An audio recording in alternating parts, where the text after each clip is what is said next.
I'm your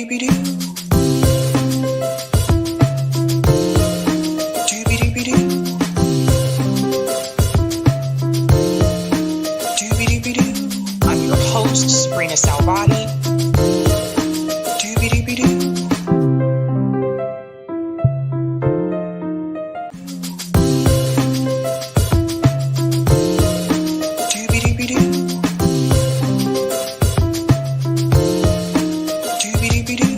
I'm your host, sabrinasalvati.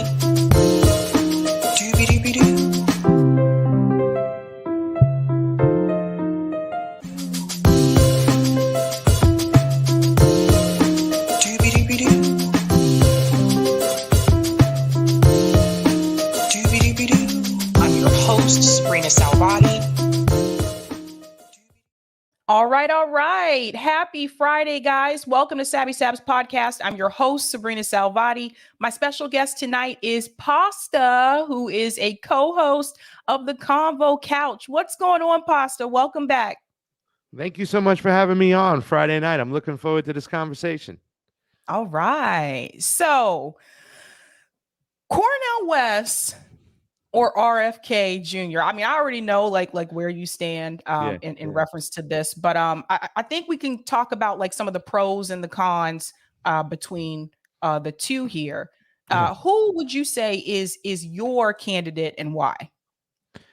Well, if I had to vote today, I'd obviously have to go vote for Cornel West because he's in the third party, right? I mean, at the end of the day, I don't know if I'm going to have a chance to vote for RFK because I don't think he's going to get through the Democratic primaries, right? But a win for me is not so much the person winning the primaries and getting a chance to run in the general or winning the general election, because I honestly don't believe they're never going to let, ever going to let Cornel West or RFK get in the White House. But it's about raising that political discourse, amongst us. This is really going deep right now. And I know a lot of people are really upset with me because I'm an election integrity guy and I say the election systems are not fair and what, I'm saying. But I encourage people, if they want to vote, you know what I'm saying? Because I don't think that the elites should take that process away from us. Our vote is simply our voice in, the majority rule. And that's how I think the majority of things should be done as a democracy, as a country, to decide. Yes, we can, small it and scale it down to local voting for local things. But, I do believe in the voting process. So I'm going to make them steal my vote. You can't pry my vote out of my dead cold hands. But like I said, for me, a win is the political discourse, the conversations we're having. Unfortunately, Americans only come around once every 4 years when there's a president race to start talking about things and looking into politics. But that's when we can talk about the issues. That's when we can have strong conversations, important conversations. And that's what I think both Cornel West and RFK are bringing to the table right now. But if you did honestly ask me who the better candidate is right now, I would have to say RFK a little bit over Cornel West, just by a little bit. I knew you were going to say that, but yeah. It's cool. I gotta be honest. Why do you think, in reference to the primary, I can't remember if you're in California or Nevada, or you're still in Vegas? I'm back in Florida now. I just moved home with Mom. Okay, so you're in Florida. Okay, I see what you're saying. Do you think RFK Jr. is going to stay in this race long enough so that everybody gets a chance to vote for him? And I ask that because some of you never got the opportunity to vote for Bernie Sanders. And it's one of those things I don't think about because I'm in Massachusetts, so it's an early primary state. Yeah. So we're Super Tuesday. So I got the chance to vote for Bernie Sanders. But I'm thinking about people that live in places like Florida or New York. You think RFK Jr. will drop out at a certain time, or do you think he's going to stay in for the long haul? Well, first off, we never know what's going to happen. Anything's up for grabs. It's a new time. It's a new dawn. It's a new day. Everything has changed. The voters have changed. The people have changed. The method in which we votes change. It almost seems like the DNC is increasingly rubbing what in our face and changing rules and shutting us down and censoring us and stealing from the grassroots. One of the biggest reasons, Sabrina, I'm an election integrity activist. It's not just because I didn't think the 2020 election was fair and 2016 was robbed from Bernie. I was a Bernie supporter. Same thing in 2020. It's because I honestly believe moving forward, the grassroots, whether it be left-wing grassroots, right-wing grassroots, libertarian grassroots. They'll never have a chance. The small voice will never have a chance unless we fix these elections. So with the way the election system is set right now, where a lot of states have taken their COVID election laws because they had to keep us safe, right? They've actually made some of those laws permanent. So there's a lot of ways that they can do things. Anything is up for grabs. I mean, look what happened last time with Biden. He was 7th place going into South Carolina, and the person in 2nd place and the person in 4th place dropped out to endorse the person in 7th place. And here we are today. And you can question a lot of things. I'm not going to go out on the channel, regardless or not of YouTube saying they changed their guidelines. I'm not going to touch that. You make your own decisions. But what I'm trying to say is things are just drastically changed in the process itself, the people themselves. Everything has changed since COVID. So anything's up for grabs. But I do believe right now that Kennedy, he just raised $1 million in 24 hours, right? Yep. Whether you like it or not, he's coming, and he's going to build a big movement. I think he's ahead of Bernie where he was in 2016 at this time, and I think he was way ahead of Tulsi as well in 2020 at this time. Yep. He is right there. That doesn't mean he's perfect. I mean, he has an issue that I know that a lot of people at your network are upset with. My business partner, that's her red line. Misty Wiston, that, you know what I'm saying? And that's really, really bad. You ask me, I do not like his stance on Israel-Palestine. But right now, we can't, lose focus of the forest on one tree, right? Or however that thing is, because bringing the political discourse, building a movement we can coalesce around, and I mean that a coalition at the end, because that's what I'm hoping after the primaries, Cornel West, RFK, libertarian people, they come together, build a huge coalition, and then something happens. You know what I'm saying? That's what I'm hoping for. My candidate is Dr. West. One of the main reasons is that he's not running through the duopoly. So that's a big one for me. I'm not supporting the Democratic Party. I'm not supporting the Republican Party. That's a really big one. His position on Israel and Palestine, I believe, is the correct position. Both candidates are anti-war. So that's a big thing. They do agree on that issue. When I talked to Dr. West, I didn't realize that at the time, but apparently they do know each other. Apparently they have worked together with each other before, because I asked him, would he be interested in building any type of coalition with RFK Jr. on the issues where they do agree, like the anti-war movement. And he told me like they have worked together before in the past. So that was news to me. But I think that the problem that I have with the DNC, it's a big one. I talked to the Beck's lawyers. I brought them back on here. They talked about, obviously, what happened in reference to the DNC fraud lawsuit. There's that. We know what the DNC is going to do. We know they're not going to let him be the candidate. And I think what troubles me with RFK is that he has appeal across political ideologies. That's a good thing. And so to me, I'm just like, you need to either be running as an independent or third party, because the Democratic Party is going to screw you over. They're already doing it right now. They won't even let him and Marianne debate Joe Biden. So the thing is like, again, when that time comes, what is RFK Jr. going to do? Do you think that he is going to break away and say, that's it, I'm running third party or independent? Or do you think he's just going to say, all right, that's it, I'm out, vote for Joe Biden? Well, there's two things I want to talk about real quick. Number one, the DNC lawsuit case, which I know it radicalized me. That's why I became an election integrity activist and why I am today, because of that specific case. Jared Beck, recruited by Nico House, very close, MCSC network. We are colleagues, and I've come up in this game with Nico. I use the Convo Couch used the MCSC YouTube to stream in our first year and a half, 2 years. So I'm forever grateful to Nico. He's like family to me. But that case is something that not a lot of people are talking about. Number one, the case wasn't brought up by Bernie Sanders. Bernie Sanders wasn't on that case. It was his supporters. Number two, Bernie Sanders at the DNC convention acquiesced. He suspended the rules and gave Hillary Clinton the nomination by acclamation. That's what also helped that case go moot and why it was closed down. Even though the DNC lawyers, Bruce Spiva, said, we can go into the back room full of cigar smoke and pick whoever we want. There's no such thing as a Democrat. We're a corporation. We don't have to abide by our charter. Well, it's different this time. If let's say, for instance, RFK says no, he files the lawsuit. He's a lawyer. He understands something. The best thing, I think RFK's biggest attribute is the fact that he has sued a lot of these captured agencies. And that's where a lot of people are not talking about what he's done in the past. He's done a lot of great work. He's had some cases which I disagree with, but the majority of these cases, he's sued these agencies. So what if he's to say this time coming out, well, I'm going to press charges against the DNC if they cheat me and don't give me a fair trial, and I'm going to fight it to the end. We have that thing to talk about. You know what I'm saying? And secondly, you know what I'm saying? He's going to have a movement. Even if he endorsed not Bernie Sanders, Joe Biden, which I don't think Joe Biden's going to be in the nomination. The way he's acting, walking off the set today with Christine Wallace or whatever her name is. No, Dana, I think it was Wallace, the one who was a Republican who was now on MSNBC. Joe Biden gets up and walks off before they cut to the commercial break. Yep. You know, he keeps saying that Putin's losing to Iraq.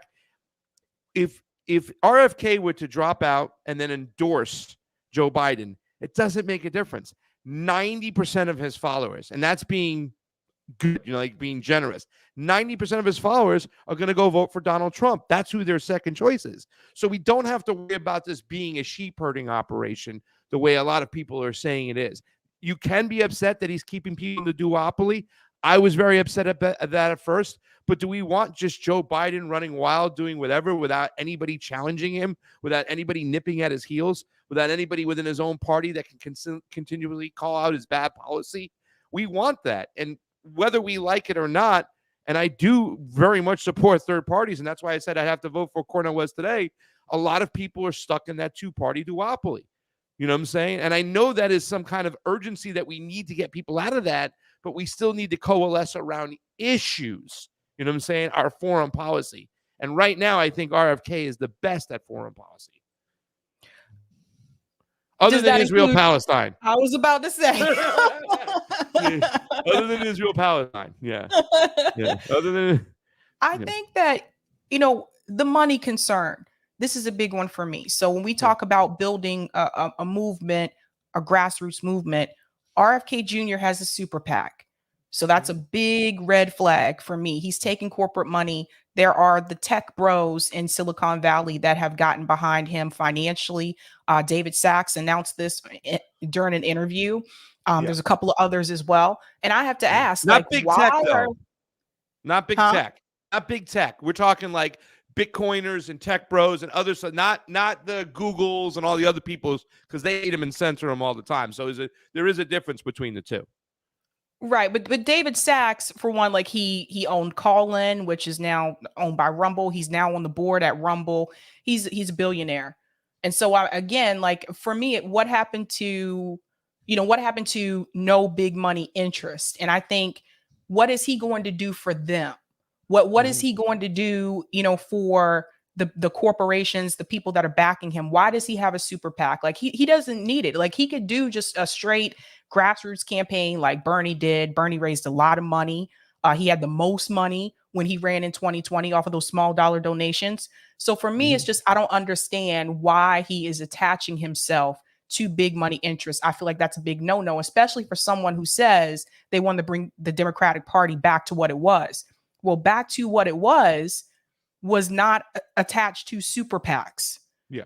So that's a red flag for me. Yeah. I can understand that, but I don't look at it that way completely, Sabrina. I know the big money, the most harmful money, are not going to invest in them. Big pharma, not going to invest in them. Big tech, not going to invest in them. Military industrial complex, not going to invest in them. And there is this kind of like, you know, situation where it is an election. It is about raising money. Yeah, you got to be careful about who you get your money from. But the most horrible interests out there are going to stay away from. They hate him.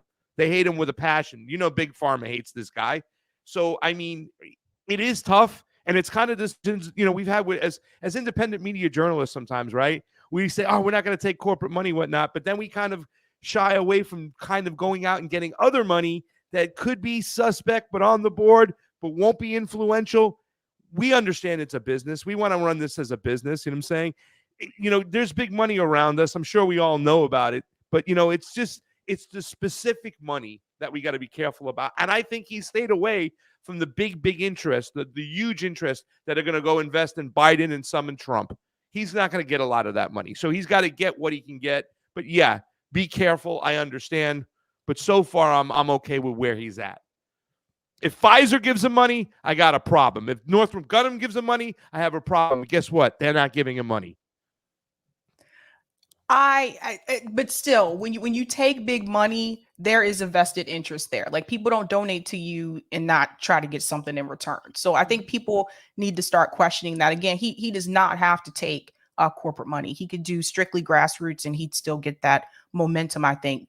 Yeah. One, because of his name, and one, because he's also running on that anti-war message as well. Yeah. When it comes to like both of them, though, Dr. West and RFK Jr., do you think it would be even stronger if they actually ran together? This is another thing that people have been asking me, like, why aren't they just running together? You think that would help actually elevate it a lot more? Yeah. And that is, I've talked about this too as well. I know we've kind of looked at all the different angles. I think when he gets out of when he gets kicked in the teeth by the DNC at the convention and he goes out, instead of endorsing Biden, if we would join the ticket with Cornel West, I think it would be important. Right now, I think Cornel West's campaign, though, has got to ease up on him right now. They're kind of taking some shots at him. We haven't seen RFK shoot back. So, and that's something a couple of, independent media personalities have told me. They've been really frustrated. Like, why is Cornel West and Chris Hedges going after RFK? They're not running after him. Wouldn't they be wanting RFK to give as much trouble as possible to Joe Biden so that when he does get cheated, he steps out and his voters go to Cornel West? So, that's the unity ticket I think that people have to start thinking about. And I've said this before. I think a lot of my, co-hosts and co-workers, and not so much my co-hosts, I don't want to involve female, but other colleagues have not been like fair play across the board.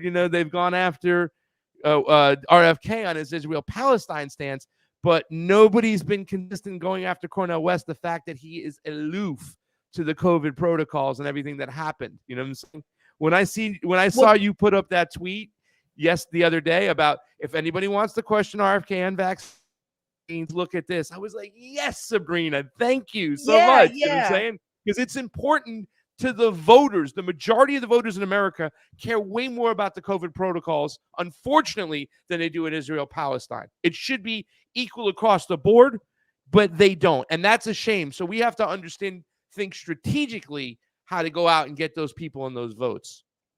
Well, I think a lot of people aren't asking Dr. West about that because we can't talk about it on YouTube. Like, even for me, I told people ahead of time, like, but we already got like a strike at RBN.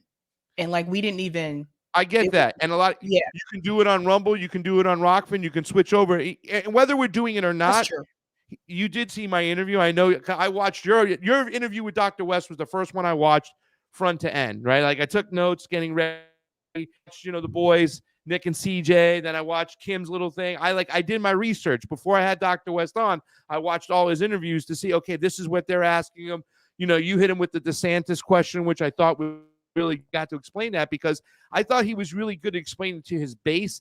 Listen, we have to work with people who think different than us. We can't. Dr. West was the first person to tell me, go ahead and speak to that Republican who thinks different than you. Go ahead and speak to that person over there. And he even said, like, when we were talking about people being, racist in the country, he goes, well, everybody was somewhere at one point in time. We can give our brothers and sisters a chance to evolve. And, that this is Dr. West speaking, and get better on issues and understand and learn. So, that's why I watched your guys' show and then I did my interview. And whether we like it or not, he is very, very much behind on these COVID protocols. He needs to get with it and understand that, because if he wants to talk to other people, he's got to talk to them. You know what I'm saying? He's got to understand this. And he was blind to what Dr. Fauci was all about. So I hope to God he gets better on that. That's one area he needs to get better on.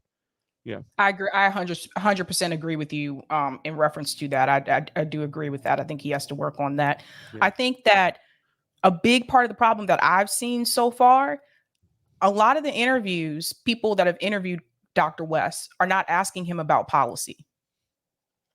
I've noticed this, and it's like, and I think part of it is because like we're used to Dr. West as like an academic, but he is a presidential candidate now. He is trying to become a politician, you have to ask about policy. And I did notice that a lot of people are not talking about policy with him. And I think that's incredibly important for any candidate that you interview. Like, you can't just sit down and chit chat and say, hey, Dr. West, like, no, you have to ask, like, what's your position on this? How do you feel about that? I think it's great that he wants to free political prisoners. So that was one of the questions that I did ask him, like, what would you do in reference to Julian Assange? Like, those types of things. But I think people need to focus more on policy in reference to him.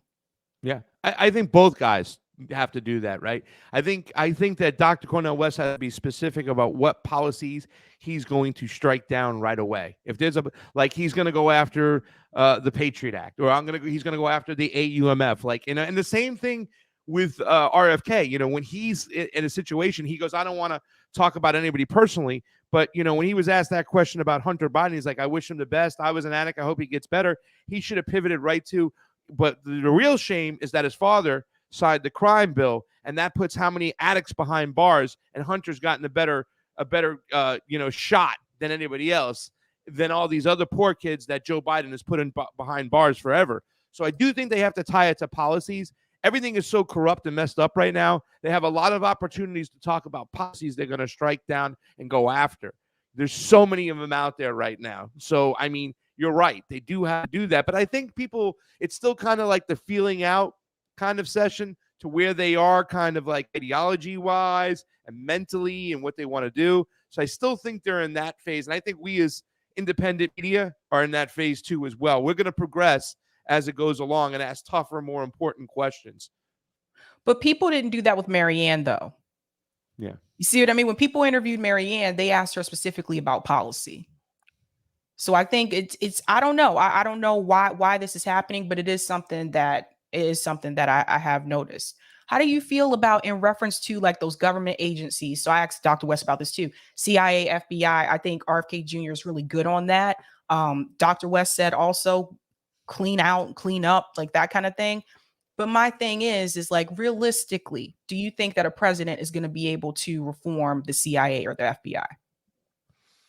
Well, if you ask RFK, he's going to say, look at my father and my uncle. You know what I'm saying? So it's tough. But, listen, somebody's got to take a crack at it.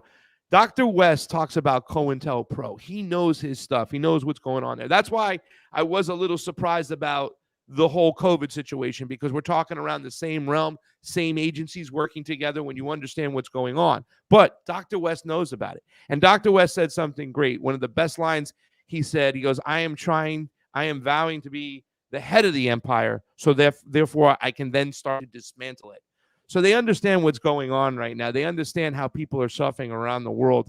Those guys are very good in foreign policy. Another thing that, Dr. West says, and he's quoting, I believe, Martin Luther King or somebody else, is bombs dropped in Vietnam, are also landing in the ghetto, and understands how the foreign policy is connected to the domestic policy. Both these gentlemen know that. And this is an area where Marianne Williamson is she's got to get better. And don't get me wrong, I'm probably feeling the best for Marianne I ever felt because of her COVID statements the other day with Crystal and Sagar, even though Crystal didn't have the same attitude towards Marianne that she did to RFK. Notice it's like a little bit lopsided over there. Yep. Because that's the friend.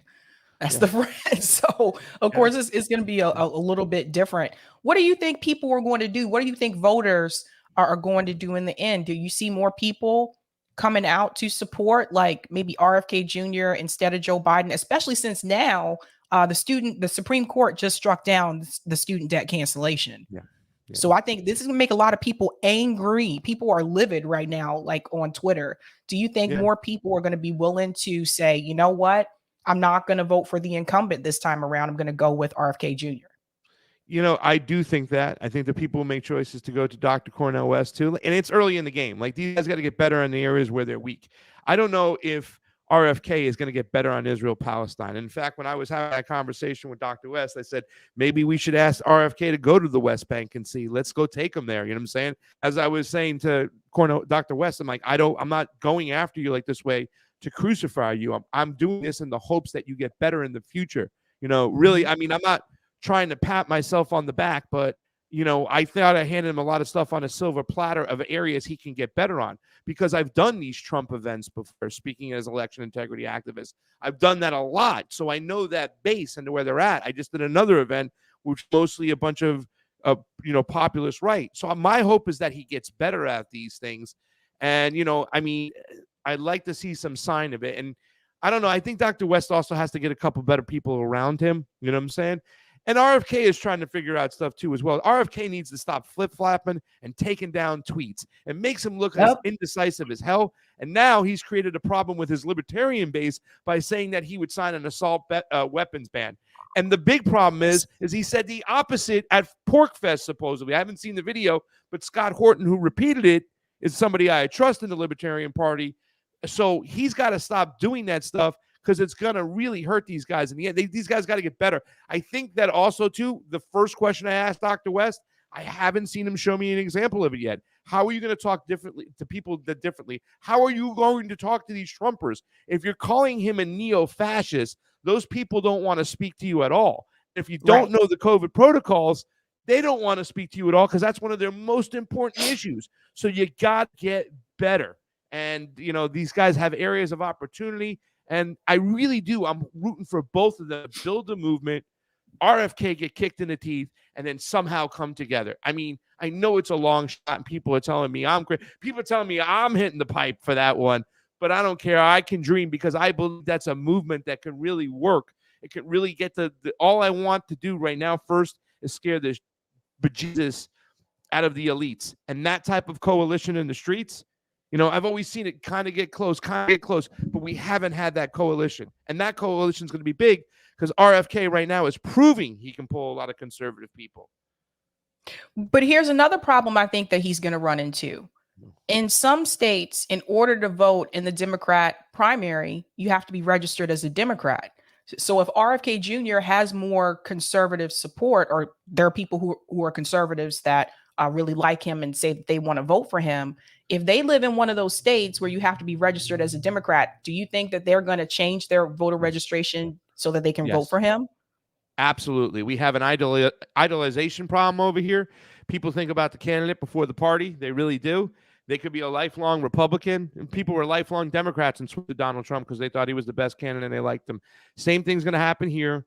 Dennis Kucinich's campaign manager for the time being right now. Hopefully he goes the distance, because I like the guy a lot. He knows the electorate. He understands that in the closed primary states, they're already on the phone when they're registering people and they're collecting money. Make sure you change your registration. Go down and change it. You know what I'm saying? Take pictures, the whole 9 yards. Switch over to blue so you can vote for us. And, I remember changing my registration to the Democratic Party to vote for Bernie Sanders in 2016. And then I went back to independent in 2017.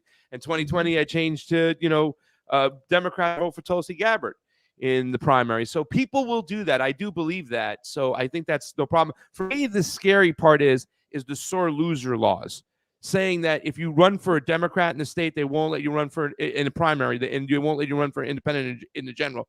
But all those sore loser laws are considered to be unconstitutional, and they can be tried. So that's another thing that might come out of that. I mean, I'm thinking way ahead. So, and there's other states you can run on 2 tickets. New York, I believe you can run for 2 party lines or something. So that's another way in some of these states. They understand the roadmap in front of them. I still think that Dr. West and RFK are still not understanding the process of voting enough.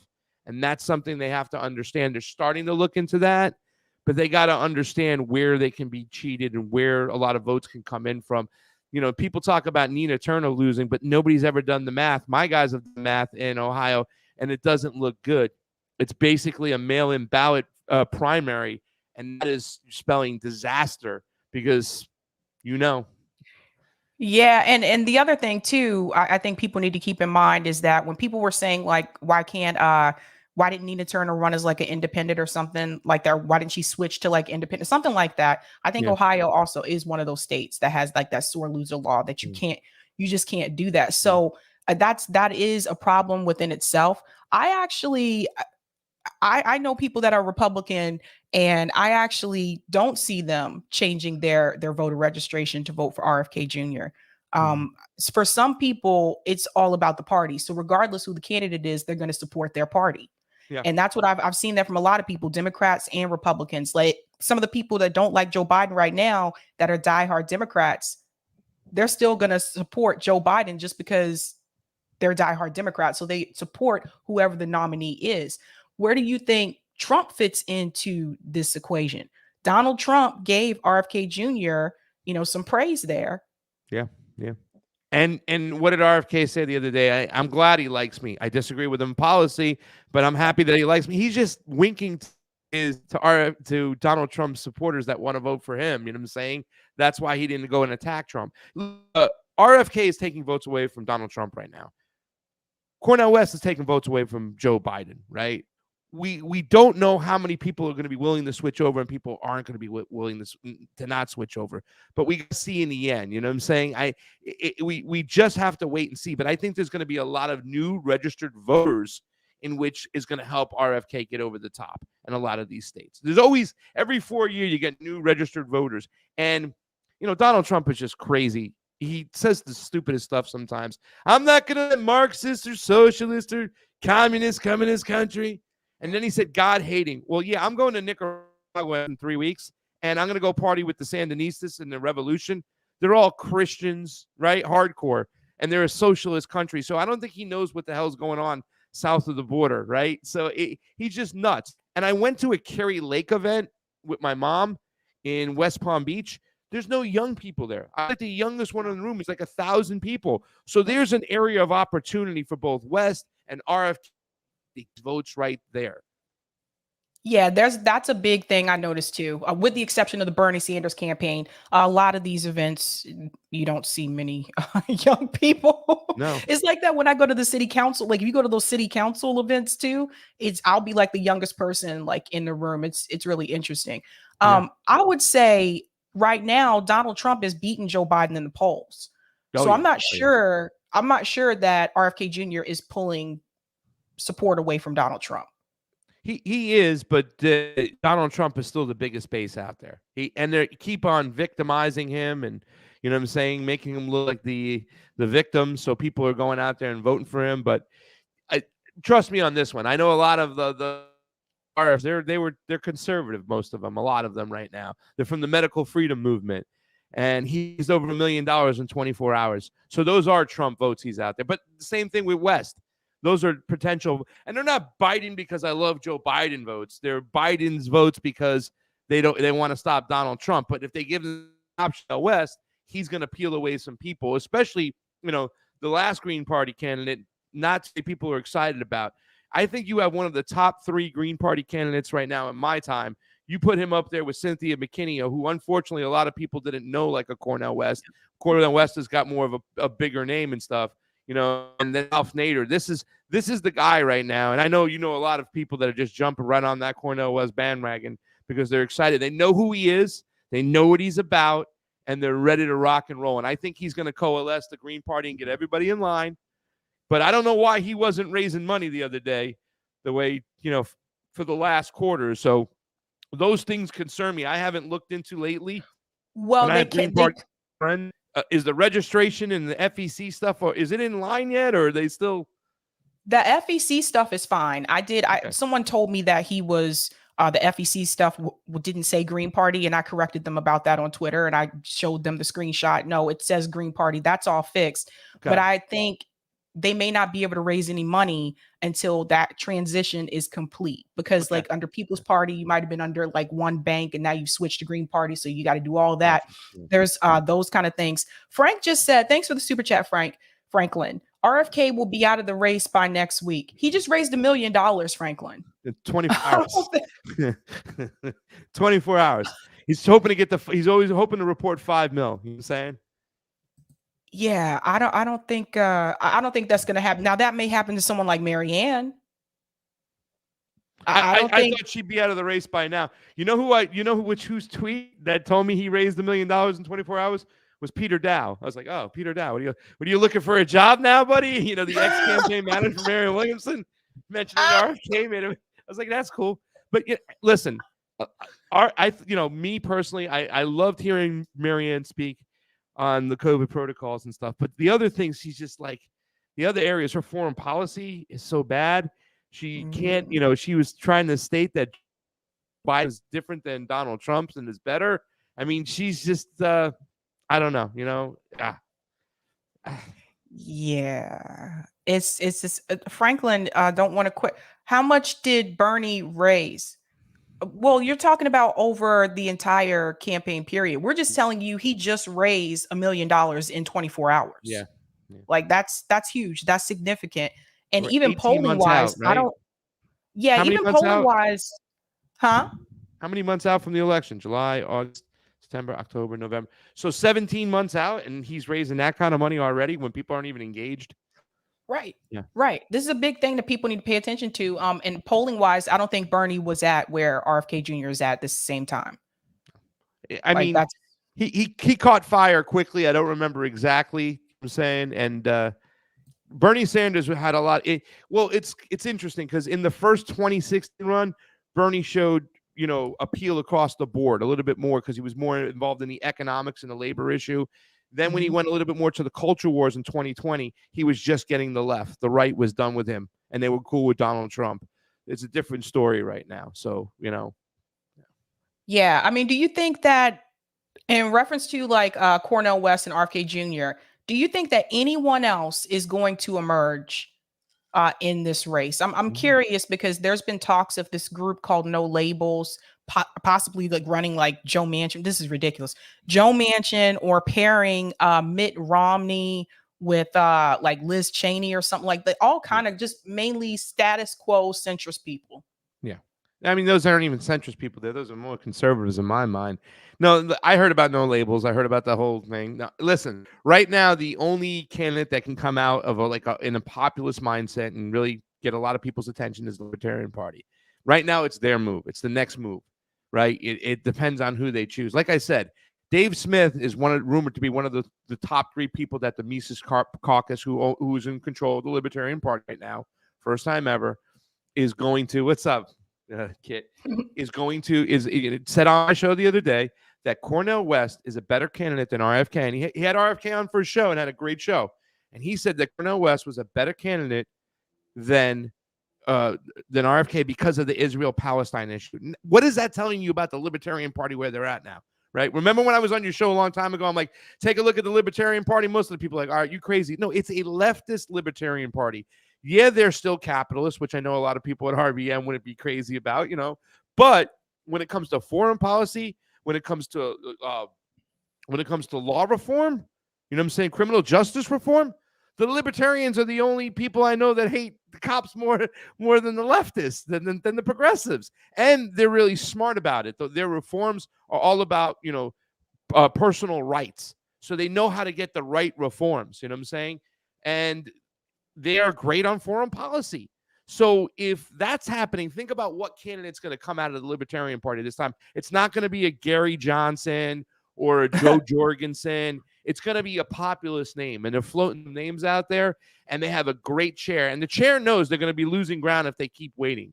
Angela McCarter, who was one of the organizers of Rage Against the War Machine, I've had her on my show before. You know, she made a point to go out. And I saw her at Freedom Fest, and she gave a speech, and she made it plain and simple. She's reaching out to leftists who are strong on foreign policy, civil liberties, and freedom of the press. She's like, I'm going to get them to come on over to the Libertarian Party.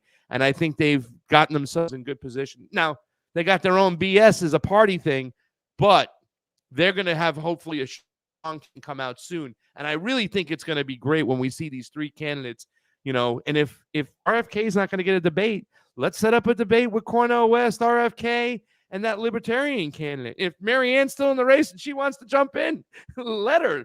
But, you know, that's something that's really, that's the candidate we're waiting for right now. So in reference to the Libertarian Party, I think the problem that they run into in efforts to recruit leftists to the Libertarian Party is the Mises Caucus. That's a big turnoff for a lot of people, the fact that they control that party now and some of the rhetoric that they have. So that's going to be an issue for them. But I'll also say the Libertarian Party is on the ballot in all 50 states. And you mentioned Gary Johnson. For people who are not aware, that run that Gary Johnson had, did you guys know that was the second best run in the Libertarian Party in history after Ross Perot. I was showing people this the other night. Like, if you look up Gary Johnson, it goes through the whole thing. It said that's how significant, how good his run actually was. So if they're on the ballot in all 50 states, should RFK Jr., if he were to pivot away, should he pivot away to the Libertarian Party? Yeah, if he can. But I don't know if, with his late stale sign an assault weapons ban is really going well with the libertarians. They get pissed off about that there, you know what I'm saying? And the people who are upset with the Mises Caucus, unfortunately, those are people who I think have a hard time working with anybody across the board. You know what I'm saying? And Cornel West does have some of those people in his cabinet, people like Medea Benjamin and stuff like that. But the independent-minded people are not going to be upset with the Mises Caucus. They're going to go behind the candidate and a lot of the things they stand for, because in this time of censorship, the Libertarian Party has been kind of raised higher than any third party out there right now. Cornel West has got a lot of stuff to deal with inside his own party. But all these other things, these censorship, this, Julian Assange, this interventionist, the Ron Paul style, all that has been looked at. The Libertarian Party has probably had the most gains as a third party. They took over Freedom Fest. It used to be the Patriots and the Conservatives. It's all libertarians running that thing right now because people have matriculated to that party. But have you seen some of the posts that have come from the Libertarian Party of New Hampshire on Twitter? There's 4 people running that account, and this is the problem when you have a decentralized party. You're not going to be able to carry a centralized message. I spoke to one of the 4 people who run that New Hampshire account today, and I said to him, like, he goes, Pasta, what am I supposed to do? You know what I'm saying? We started this together. Once the candidate comes out, the candidate will have that message. And I don't think the Libertarian Party of New Hampshire will drag him down. I think that once that person's message comes out, they'll tell that person. Once they pick that person, he'll settle them down. I don't think people are going to be lost by tweets all the time. You know what I'm saying? And I don't think that baggage is going to come.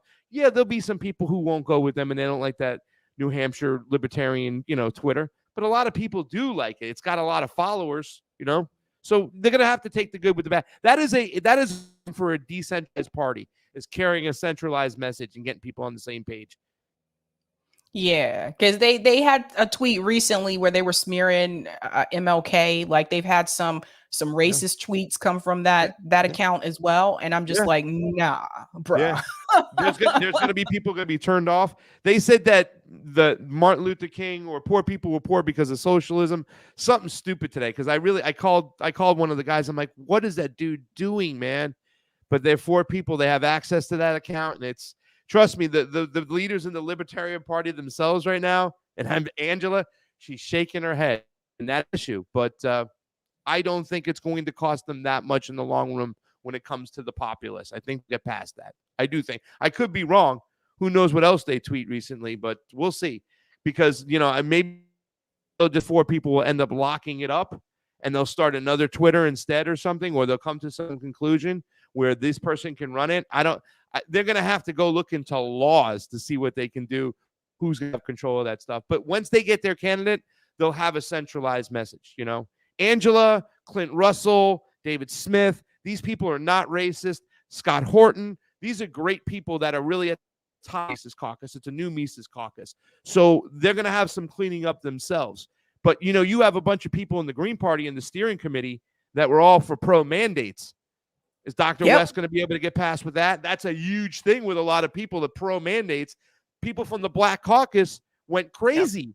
And what did they do? They threw them out of the Black Caucus. They suspended them. And, I talked to, a lot of people a couple people from the Black Caucus of the Green Party. And I brought that to Dr. Cornel West's attention. But these are things I think Dr. West can get past, the Libertarian Party person can get past, because they're genuine. And they're going to pick hopefully a genuine candidate. And people will relate to Dr. West the way they relate to RFK and hopefully relate to that Libertarian Party. I think they can get past these things. Red flags, yes, but I think they can get past. It'll be very interesting. I'll say one of the questions here. I like this question. Thank you, Marcos. Thoughts on a Cornell/Tulsi ticket? I feel she'll help reach more people. I heard a rumor, Pasta, that Tulsi might be considered, excuse me, might be considered as a running mate for RFK Jr. Well, she's definitely a supporter. You know, she's always been a Kennedy person. And who knows, you know what I'm saying? She's currently out of the Democratic Party. I heard a rumor that Tulsi was going to be Trump's vice president, you know what I'm saying? So I don't know right now today if you told Cornel, if people were to say that, I know people in the Green Party who are supporting Cornel West, or new people who are supporting Cornel West, they'll say no way. No way that they'll take that. They'll accept Tulsi. They'll be crazy. They'll be upset. Right now, his base would not allow that. They would reject Tulsi. Unfortunately, that's where his base is at right now. I don't think that Tulsi's worthy of being rejected. If she was in Congress today, she'd probably still be one of the better Congress person, along with Thomas Massey, who I don't like a lot of his decisions, but when it comes from freedom of speech and privacy and going against big tech, he's great there. So, you know, it would be a good ticket for the populist people, for the normies, but his base would just go crazy. I'd make that move. He wouldn't make that move. He'd be respectful to her, but he wouldn't make that move. And RFK would make that move. But, you know. Who do you think would be best for RFK Jr. as a running mate? And I'll tell you who I think for Cornel West. At the current stage right now, I never thought about that. I'm still hoping that it's a Cornel West RFK ticket with either one on the top and the bottom and stuff. But see, I can see Cornel West going, you take the president, I'll be your vice. Come on over here. Kind of what Dr. Jill Stein did. I know a lot of her supporters now would be upset, but when it comes election time, he might have other supporters be like, yes, let's do that. But right now, I mean, wow. I think Tulsi would be a good choice for RFK. I really do. I think that would be a good choice for him right now. And for Cornel West, I would love for it to be Cynthia McKinney, but I don't think that Cynthia right now is her head's in the game to get there. I would say a Jamu and Cornel would be the two best together, right? That's what I was going to say. You know? Yep. I think they both need to get better with talking to more conservative, right-leaning people. You know what I'm saying? I think they have to get more Fred Hampton and concentrate more on class than anything else and that solidarity. But I think they can get there. You know what I'm saying? I think those two would be great. I think Tulsi and RFK would be a good ticket right now. But, you know, I'll probably come up with somebody else for RFK. If I think Tulsi's out of the Democratic Party and she's sailing on. But a lot of people have talked about her joining up with him because she comes with a base, and so does a Jamu. You know, they come with people already. So we'll see. You know. Yeah, Cynthia McKinney, for people who are not aware, I asked Cynthia if she would consider running again. She said, you know, never say never. But then she also, there's the issue that she doesn't live in the U.S. anymore. Yeah. So for people who are not aware. She moved away for threats to her life, because she was once again one of the only people to go and challenge the establishment, especially the Democratic establishment. And they redistricted her and then cheated her election, and then she had to move on. And I mean, she's a person that got arrested in an Israeli prison for a couple of days. She's the only one who wanted an independent investigation in 9/11. She's the real OG. She's an election integrity activist. She wrote a book on elections going back to 1900. She's talked about chemtrails. I mean, that woman is so strong. I mean, like I always say, like, she's the last OG. I love Cynthia McKinney. I am a big Cynthia McKinney fan. So if Dr. Cornel West, but Dr. Cornel West hasn't mentioned her name once, you know. He's mentioned, you know, Chris Hedges over here, Jill Stein, Medea Benjamin, Jamu. Like, you know, it's I don't know. I don't think she's well liked in the party right now.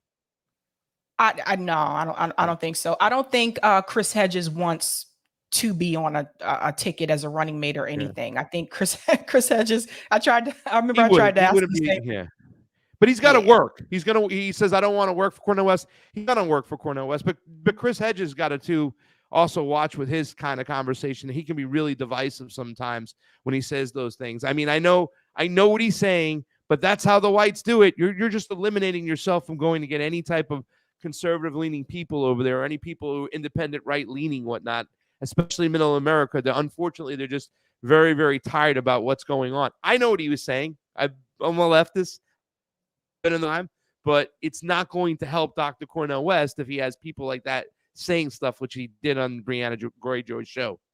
So Wait, what did he say? I'm sorry, I must have missed this. that's how the whites do it. How the what? He was, Do I what? have the tweets. I can't remember exactly, but he was saying, he was making a comment. That's how the whites do it. He said, it's on my Twitter. If you want me to share it with you real quick? Yeah, Chris Let had me. just said that. I thought it was dumb. It's not that I was all offended or pissed off. I'm like, that's just not going to help you. Oh man, that is interesting. I didn't think I'd hear Chris had just make that statement. I'll have to go back and watch. I don't think I saw. No, I didn't see the whole interview, so I must have missed that part. So I have to go back. Here it is. I got it. Okay, I can put it up on the screen. This is interesting. Yeah, let me. You share with me. I'll get it right here. Okay, there we go. Let me push this down. Okay, go ahead. I'm sorry. Ready? I'm curious. Cornell has a depth that is so far beyond Kennedy. I also have such a problem. I mean, there was one point in his announcement where Kennedy talked about his father coming back and saying that, you know, the rich people have the bankers and this, but the workers or something have the Kennedys. I mean, coming out of the working class, that was a pretty nausea-inducing comment. Like, we need rich people like the Kennedys. I mean, the Kennedys, both Bobby and RFK, I mean, they would not have had a chance but for the fact that they came from a fabulously wealthy family, their father, Joe Kennedy, who bankrolled the campaign. So not only is that how JFK, and then all the dirty relationships with Daley and Chicago and everything else, but people forget that Bobby didn't run until Eugene McCarthy, the anti-war candidate, got a lot of traction. And Bobby was spending, I don't know, it was his family money, $1 million a day, or I can't remember the figure, but he buried McCarthy, but it was very opportunistic. He also was as Attorney General, the person who put the wiretaps on Martin Luther King's, he hated King. He hated King. And if you read closely, neither of the Kennedys were particularly supportive of the civil rights movement, not in any real way. That's going to seem that's so counterintuitive to the narrative that we're well, fed. Of course, but that's how white people do it. They're good at it, you know. George Washington, Lincoln freed the slaves. No, Yeah. Lincoln wanted to ship enslaved people off to Madagascar. There's Frederick Douglass, who, you know, was the abolitionist. William Lloyd Garrison, you know, those figures. So we write, as Zinn says, we write those. We recreate the narrative. I mean, it's like FDR. No, FDR did not give us the New Deal. It were workers who were doing radical sit-down strikes in the auto plants. It was the old Communist Party. I mean, you know, so there's always and that's how you get tenure at Princeton. You know, you write big, thick books like some of my colleagues about Ronald Reagan or something. You know, and Bobby speaks in that language. I mean, my big problem with him is over Palestine. I was 7 years in the Middle East. I just won't support anyone who parrots the Israel line. I just can't. Yeah. Well, I mean, Chris Hesage he's right. Like, what he About said some is true. things, I think that was a general statement. Listen, if he might be right, but is it effective? Is it going to work? Is it going to push people away? Is it going to really bring people in? I think that's very divisive, and that's going to push people away when you say stuff. That's how the white people do it. You know what I'm saying? That might be okay talk for a lot of leftists who understand exactly where they're coming from. But if you're trying to get populist people and you said you want to go into Trump land, that's not going to help you. So it might be right, but it's definitely not effective. I think it's counterproductive, in fact. That's my personal opinion. Populist people or conservative people? Populist right, conservative leaning, independence leaning right, those people. But if you're going into Trump country, those are going to be conservatives. Populist right. There's a lot of poor working class Trump supporters that you can get right now. and they But lean how right. does right? But why? I guess what I'm trying to get to is why do they need to get those particular people? Well, you got to ask them. He said he's going in the Trump plan to speak to Trumpers. That's what he said. Because there's populist people that you believe is an independent or a third party person that you can pick off, especially when you coalesce with them around class issues. Right, but he doesn't have to get them. It's one thing to go there and have a discussion with them, but he doesn't need them. It's not like he needs them to actually win. He's going to have to get some populist people, some independent people to go over there and grab to have any chance to win. He's got to expand his base, his voters right now. He needs those people. He's got a very small group right now. Progressives. Go ahead. There's a difference between independent and the Trump people that you're talking about. So I think like that's not the same thing. Yes, but there's a lot of independent leaning right people who are registered as independent, a little conservative. You know what I'm saying? They're not full blown. Those people, if you want to get some of those white working class people, that's going to be divisive. I believe he's pushing people away. And here's the thing to recognize, that we are a conservative leaning country. If you take Jimmy Dore, Kim Iverson, and Max Blumenthal, the Gray Zone, and put them together as some of the top 3 independent, leftist channels, and you measure them up against Louder for Crowder, Dan Shapiro, and Dan Bongino, they have like 5 times the viewers there. They have 5 times the support. If there's any revolution taking place in this country right now, it's going to be a conservative revolution. We're leaning right now as a country, by far. By far. People are a little bit more conservative than they are liberal nowadays, especially with the Democratic Party, where they've gone and just abandoning the working class. You want to get some of those people, and that's not the way to get them. But you shouldn't have to change who you are as a candidate in order to get those people. You should come to people as you are. If you're going to say statements like that's how the whites do it, it's not going to be taken well. It's just not a good tactic.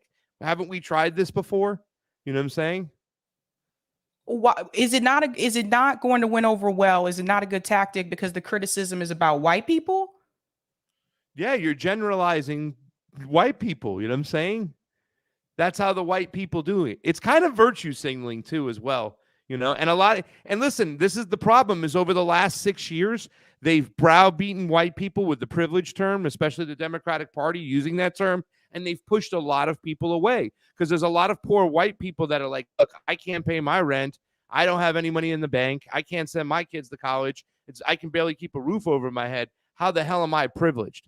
You know what I'm saying? And now we can sit here and talk about how they are privileged, but there's a lot of people like that. They're just tired of that rhetoric. Then you educate them about what the word privilege actually means. Privilege doesn't mean you're wealthy.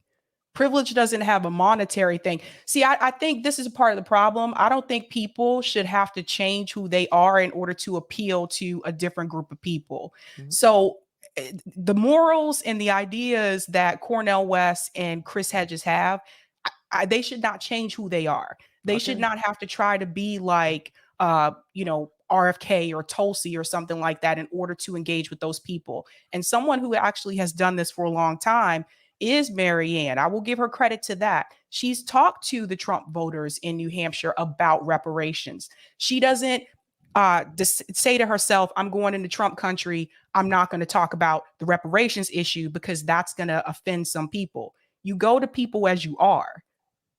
I hear you. I'm not, that's your opinion. I get it. We have low informed voters in this country, and unfortunately, they're very reactionary. And if you have to explain to them what privilege is, you're already losing the case, right? That's the whole thing I talked about with Dr. Cornel West.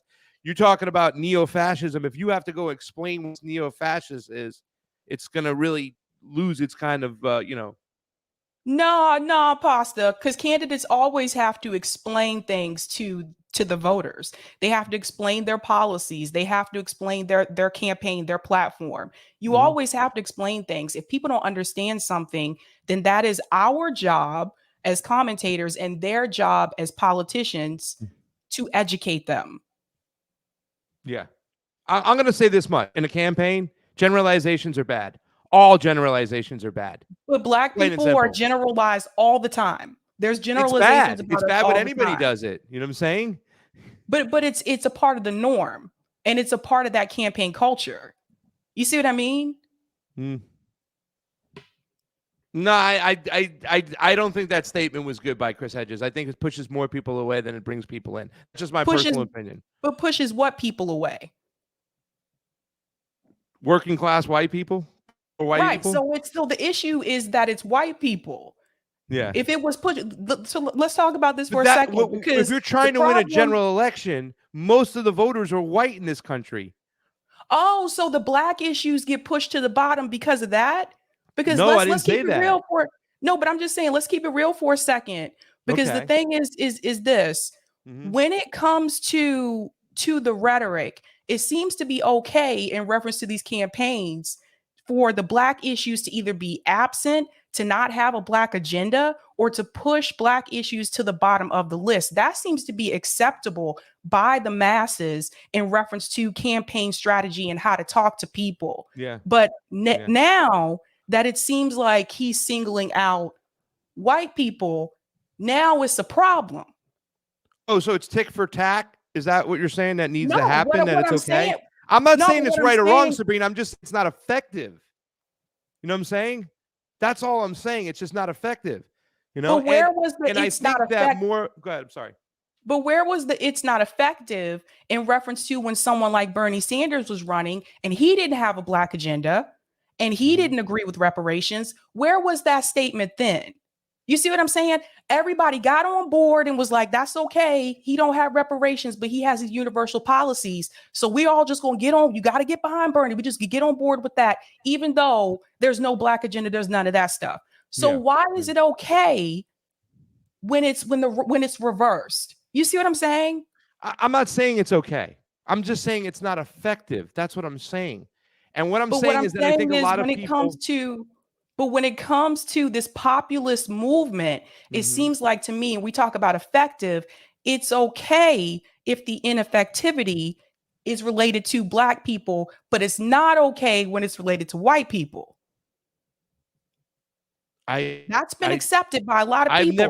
I've never said it's okay. All I'm saying what's effective, what works, and it just going the long way to get to people to make them understand. Sometimes bringing them in with class issues, and then when you're walking side by side with them, then you can get in with those other issues. If you lead with a Fred Hampton style, where we're together as the 99%, and it's the 1% oligarchs that are keeping us all down. Yes, I might have more privilege than you, but if you start from the position that we're together because how we're all suffering under the boot of the ruling class, then you could eventually work to get to those other issues. Then those people will be more open to see those issues. At least that's what I think, because the other way has been tried and it hasn't worked, you know?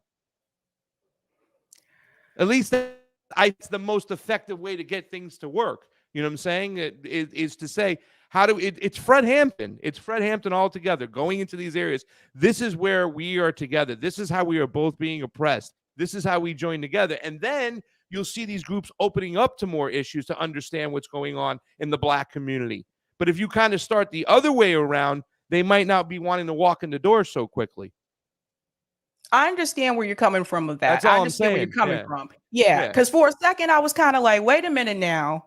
Like, what is happening? But I do think it is a mistake for candidates to try to change who they are in order to appeal to other people. And also voters can see through that, by the way. Yeah. People can see through that. I don't think that changes who he is. You know what I'm saying? If he doesn't use that rhetoric or that language, uses a different tactic. If you still talk to him about things and you speak to Chris Hedges about how he feels and what he's experienced in his life, especially in the black community, he'll tell you. But that's not how you get to listen to you right away. And then how do I know that? Because we've tried that. The best, biggest coalition we saw was what? The Fred Hampton coalition. They killed his ass because they saw what he was doing because it's so effective. Yep. You know what I'm saying? And when you just get people to come around to understand that we have so much more in common than the 1% of the people who are ruling us, that's how you get them in. And it's got to be that message. And then you can explain to people the other things, you know? But when you lead with the the level of oppression that black people do experience more than white people. I got back from Long Island for my cousin's funeral, but I was out there for 4 or 5 days. Holy shit, Sabrina. It's like, aren't you guys past this shit now? Come on. Like, in a bar and the streets and talking to people. And it's like, wow, like some people, not everybody, there's a lot of people who have come around, but other people are still wearing that shit on their shoulders. And they feel like they've been attacked, is what they've said. You know what I'm saying? So we have to remove that stigma. I think that the Democratic Party did that shit on purpose to try to move and just fizzle out any left movement and kind of push people to more a conservative mindset, especially when they amp up culture wars and they never talk about economics. Ever talk about economics? Never, right? And when you go to Latin America, you see that, right? A mother, when you talk about, women's rights are about economics. They'll tell you, hey, I have money for milk. I need my kid to go to school. I need to get him supplies. You know what I'm saying? Women's rights are economic rights, and they express that. That's the same thing here in the United States, but we don't get to talk about that. We get caught in culture war, fighting each other, and economics goes out the window. And then we're all poor. Their claim about saying that they talk about economics is them saying that Joe Biden created more jobs. Economics, right? A laughable thing, All right, Pasta. Yeah. Oh, go ahead. No, I was going to say, and when they raised the debt ceiling, right? What did they do? Oh, they cut all these things. We didn't go back on, forgiveness and what, but there's an avenue for them to pump money into what? War. The money there for war is going over there. So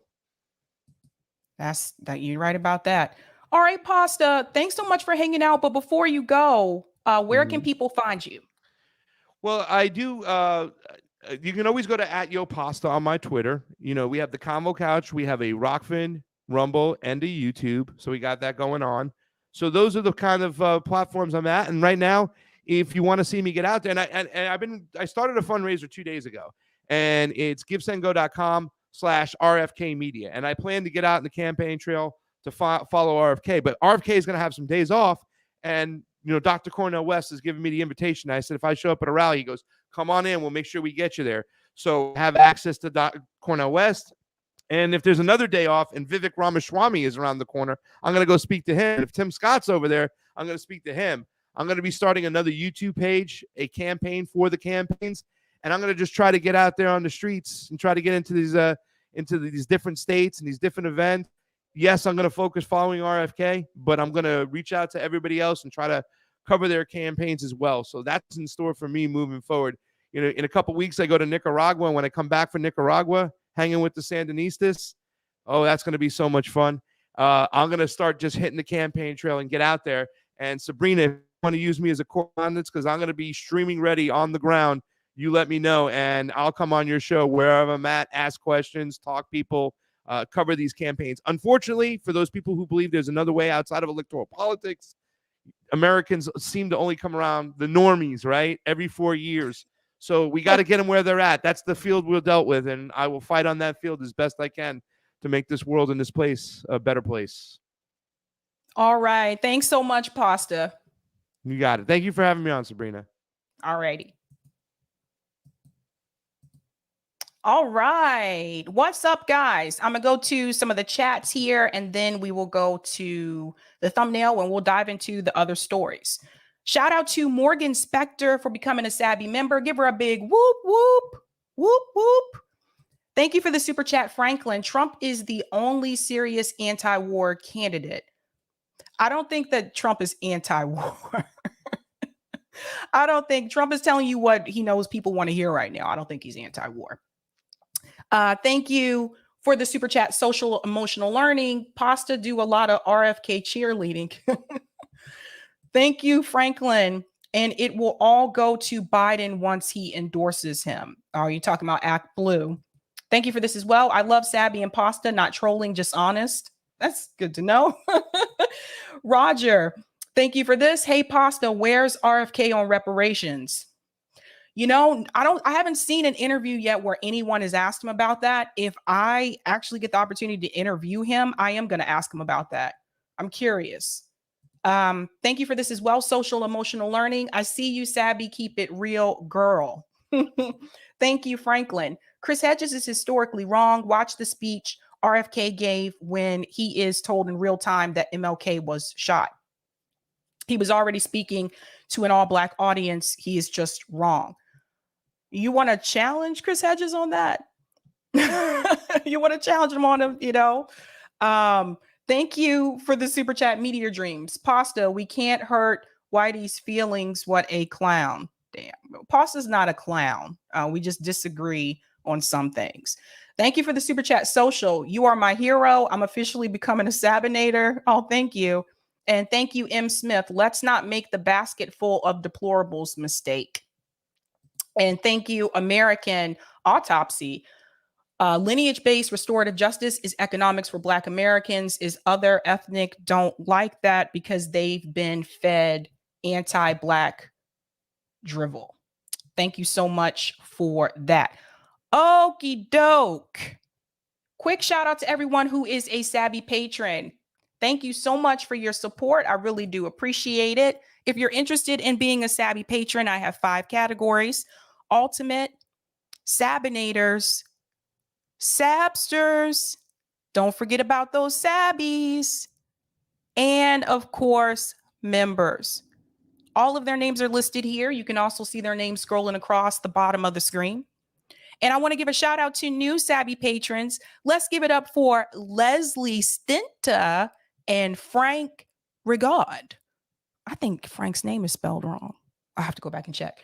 Anywho, thank you guys so much. Really do appreciate that. All right, let's get into that thumbnail to see what else we are going to discuss tonight. Pretty interesting stories. I see the Supreme Court is pissing people off this week. Tonight, we are going to discuss, of course, Pasta was just here, Cornel West or RFK Jr. We had that discussion. I'm also going to discuss Max Blumenthal roast the UN, the United Nations. I don't know if you guys saw that, but Max Blumenthal did speak at the UN in reference to Ukraine. And I think you need to hear this. We're going to dive into that. The SCOTUS affirmative action. I'm telling you, they are making people mad. SCOTUS is pissing people off. And Rhode Island, we're continuing on with those ballot initiatives. Those are the Rhode Island wins. So let's go ahead and get started with this first story about Supreme Court guts affirmative action for higher education. Now, for those of you who are not aware, I have worked in higher ed for over 10 years. I've worked on admissions committees, so I have a lot to say about this particular subject. But I want to get started by diving in here. Supreme Court guts affirmative action, effectively ending race-conscious admissions. Let's dive in. In a historic decision, the U.S. Supreme Court on Thursday effectively ended race-conscious admission programs at colleges and universities across the country. In a decision divided along ideological lines, the 6-justice conservative supermajority invalidated admissions programs at Harvard and the University of North Carolina. Now, some of you may be wondering, why is UNC mentioned? UNC, I went to high school in North Carolina, so just FYI, UNC is a public university, but it is a high-ranked public university. It is not easy to get into UNC. So that's why they're there. Just keep that in mind. The decision reverses decades of precedent upheld over the years by a narrow Supreme Court majorities that include Republican-appointed justices. It ends the ability of colleges and universities, public and private, to do what most say they still need to do: consider race as one of many factors in deciding which of the qualified applicants is to be admitted. Chief Justice John Roberts, a lifetime critic of affirmative action programs, wrote the decision for the court majority, saying that the nation's colleges and universities must use colorblind criteria in admissions. Okie dokie. Let me say a little bit before I show you this video from Harvard. Universities. When I applied to college, this might shock some of you. When I applied to college, I actually did not put my race on my college applications. And I did that on purpose. because I wanted to see if they were just going to accept me for my merits and not because of my race. I got into every college I applied to. But that's besides the point in reference to this affirmative action decision. That doesn't happen for everyone. And having been a part of admission committees, I'm here to tell you that, yeah, it is a factor in admissions. But it's not done in the way that you would think. So let me explain to you how this worked. When I was on admission committees, I can't give individual examples because of privacy issues. But when I was on admission committees, the first thing that I had to do was sort the applications. Now, some of you are wondering, how do you go about sorting them? What do you think was the first sorting method that was used? Tell me in the chat. May not be what you think. Let's see what people say. Max's speech was called. Whoever says money. Pete says GPA. Bryce says race. Oh, it jumped ahead of me. Aaron said income. Leroy said race. Bingo. SAT. The first sorting method that I had to use were those standardized test scores, whether it was the SAT or the ACT. That was the first sorting method. So if your score fell below what was the recommended admission requirement, then whether you were black or white, I didn't look at your application. This is just the reality. This is something some of you are gonna be mad at me, but I'm just telling you my experience. This is the reality that some people don't want to hear. Yes, if your SAT score, ACT score fell below a certain number, same thing for those of you who applied to grad school. If you took the GMAT, if you took the GRE, and you fell below a certain number, some of these universities didn't even look at your application. Sorry, just keeping it real. That's the first criteria that I had to use. The second one, and you guys already mentioned it here in the chat, was the GPA. I lost the person who, Raul, GPA. That was second. So we have standardized test scores, then we have GPA. After that, income. Someone said income. I'm going to change it a little bit. Not necessarily income, but where you went to school. Zip code. What high school did you go to? Is that high school highly ranked? These are all the things that are looked at, believe it or not. So what that tells you right then and there is that if you go to high school or you live in a zip code that is a poor district, working class district, and your school most likely is not ranked pretty high, you're already at a disadvantage. People don't want to hear this, but it's a reality. You're already at a disadvantage, right? So those things are looked at. Then there is also the race issue. Now, typically how this would work, if I had two applicants and I had a white guy and a black guy, and both of them had the same, let's say SAT score, let's say they had the same GPA, both had 4.0 GPA, and I only have one spot, this is oftentimes where the race factor will come into play. That is when people will say, the admissions committee, all right, well, both of these applicants are great applicants, but we only have one spot left. And that is usually where we would go with the black applicant. That's how it works. When I did this for 10 years. And that's how it worked. The point that I'm trying to get across to you is the very first thing that we looked at were the merits. So this is why I continue to tell people, this is why I'm a strong advocate for getting rid of standardized tests to determine if people get into college. Because studies have shown just because you have a lower SAT score or is not as high as that university wants you to have, that doesn't mean that you are going to perform poorly in college.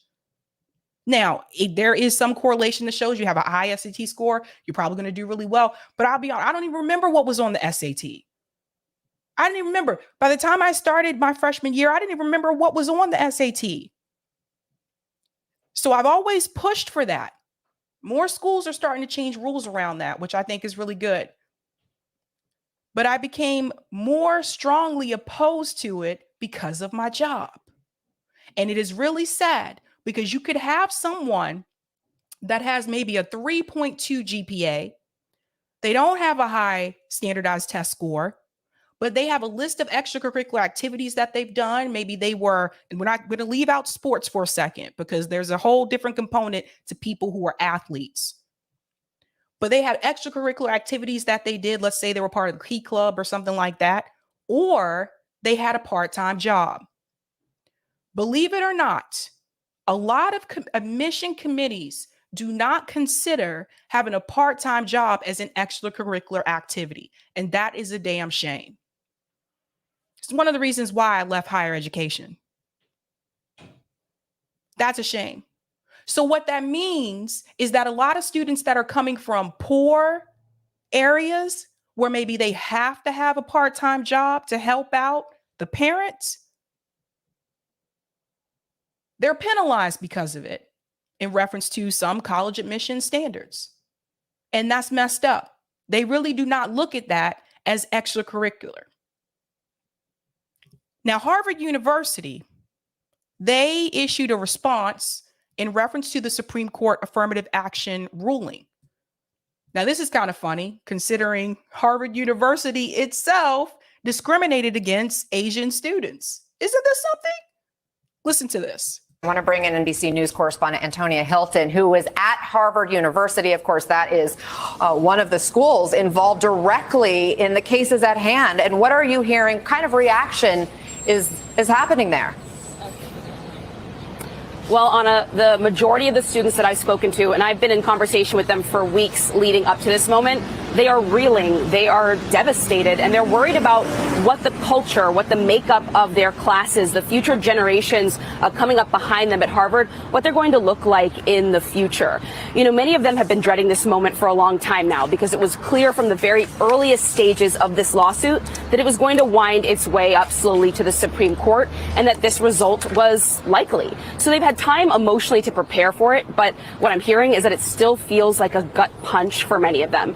And their concerns are rooted in reality. You take a look at what happened in the California system, and what students point to is that you look at that system more than 2 decades ago, they did away with affirmative action, and then their elite colleges, part of the UC system, saw about a 50% drop in minority admissions. Keep in mind, these are public universities that all families, all communities in the state of California pay into, and then you saw this drastic reduction in access for minority families, not just Black families, but Latino families, and then here on Harvard's campus.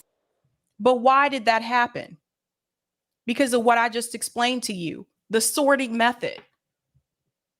So again, when you look at the majority, like the standardized test scores, when you look at the data, African-American students, we don't perform as well on those tests.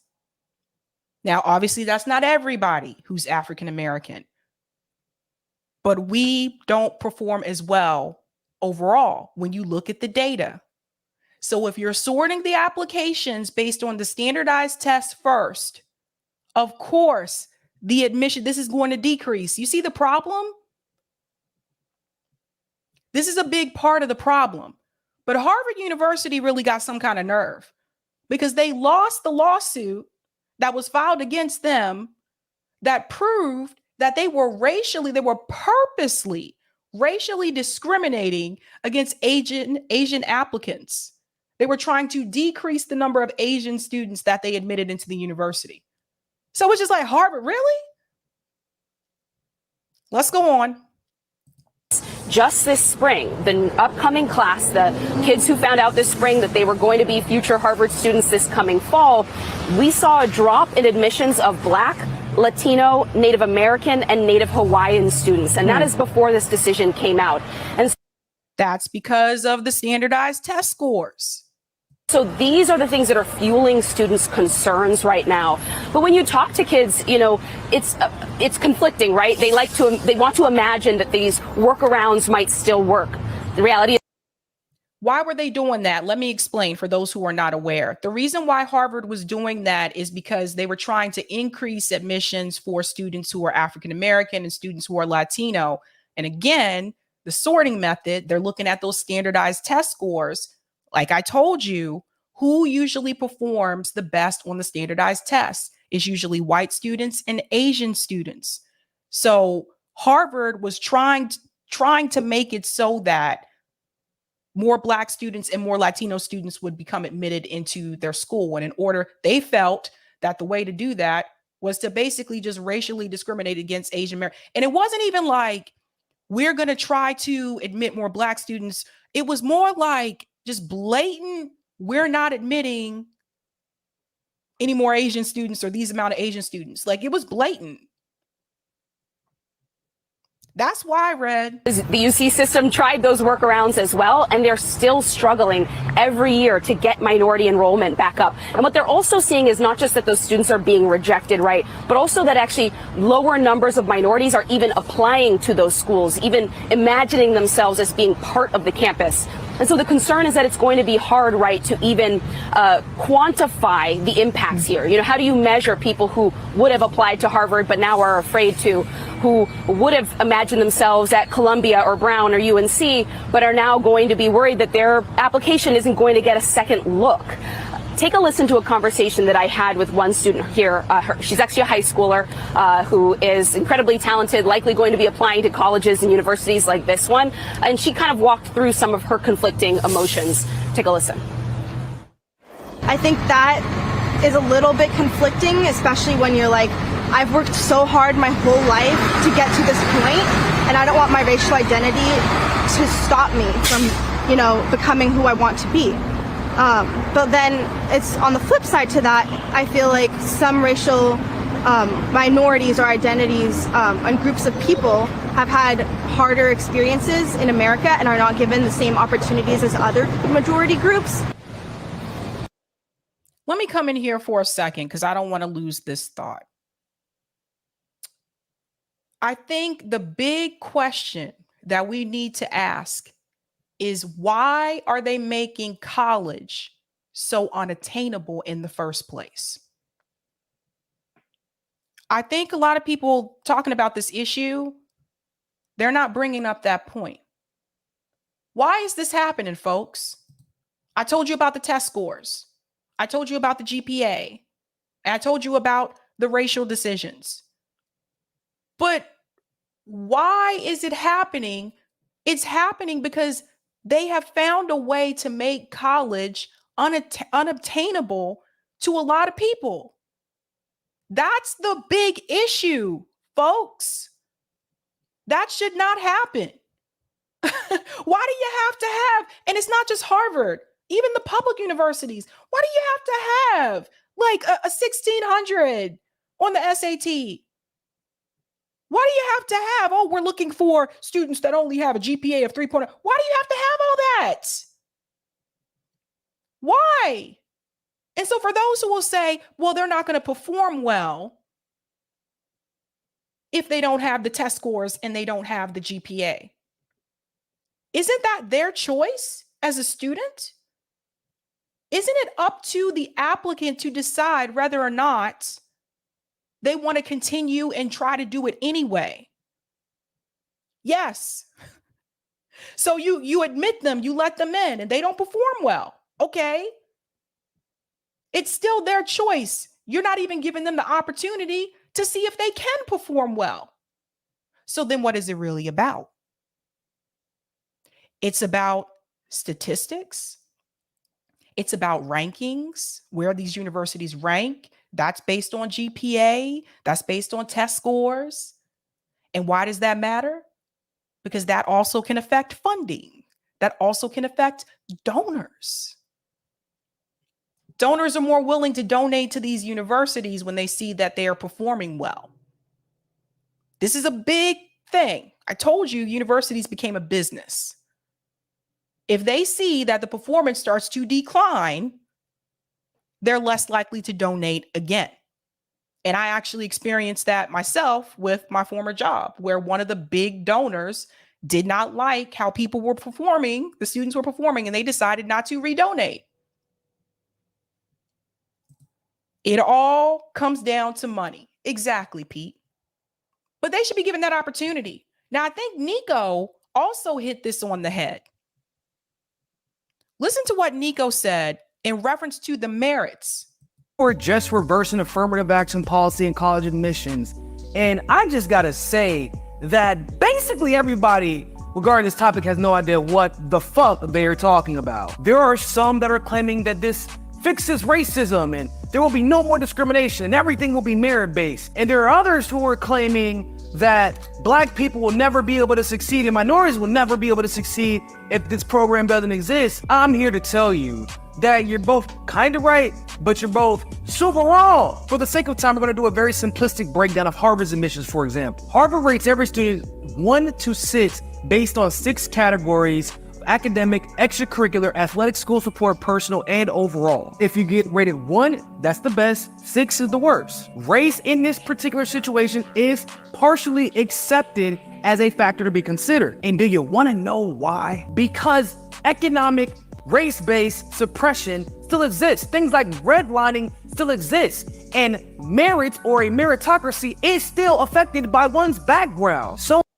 hold on to that piece there about the merits and the background. I'm going to address that in just a second. maybe you're one of those kids who had to work most of high school so you couldn't do as many extracurricular activities. Now we know that extracurricular activities affect your ability to get in, so you should be hurt negatively because of the neighborhood you were born in due to redlining? Now I need you to understand that's just one small example. But my point is that people perceive merits differently. So for those of you who think that this is going to solve the merit problem, it's not. You can still be discriminated against. Maybe in this particular case, it isn't race that's the issue. It's what you are choosing to prioritize and being considered meritorious. Nico hit the nail on the head. You'll just be discriminated against in another way. And that way is more likely to be class. When we talk about, I want to show you something here. This is very important. When we talk about Black admission to these universities, listen to this. Was affirmative action uplifting the Black poor? 85% of BAs awarded to Black students go to Black folks in the middle and upper classes. In any room where a BA is a prerequisite, the odds that the person next to you has come from Black poverty are low. This is the part that some people are going to be pissed off about, but this is true. I told you about the zip codes. I told you about the high school rankings. If you went to Belmont High School here in Belmont, Massachusetts, you have a lot easier shot of getting into Harvard University than someone who went to high school in Lynn, Massachusetts. Zip code matters. This is true. This is not to say, and this article talks about the failure of affirmative action. This is not to say that there are not Black students that went to, a university and came from a poor neighborhood. Yes, there are, but they're not the norm. And that's what people have to understand. Now, why is that? Like I told you again, go back to those test scores and sorting those applications. 2, when universities admit students that are coming from a working class neighborhood or a poor neighborhood, 9 times out of 10, those students are going to need a lot of funding so that they can attend the school. Besides financial aid, right? Besides student loans, they're going to need a scholarship. They're going to need grants. That costs the school money. The school's trying to make money. You see what I mean? So this is something that you got to think about. Again, it's a business. So if the business is paying more money than they're actually making, they're not making a profit. Most of the Black students that benefited from affirmative action in reference to higher education belong to the middle class or the upper middle class. Most of them are not poor. And people have to really understand that. So in reference to higher education, I'm not talking about affirmative action, across the board, just higher education. Poor Black people were not benefiting from it. This is a sad reality that some people don't want to admit. They don't want to talk about it. Nico, by the way, went to the University of North Carolina. He knows his stuff. Now, I want to bring up the example of someone like Colin. Colin said, when I was in high school, I was told the only reason I got into Boston College was because of affirmative action. If we can continue that students of color can get into any school without their race being a liability, then affirmative action wouldn't be necessary.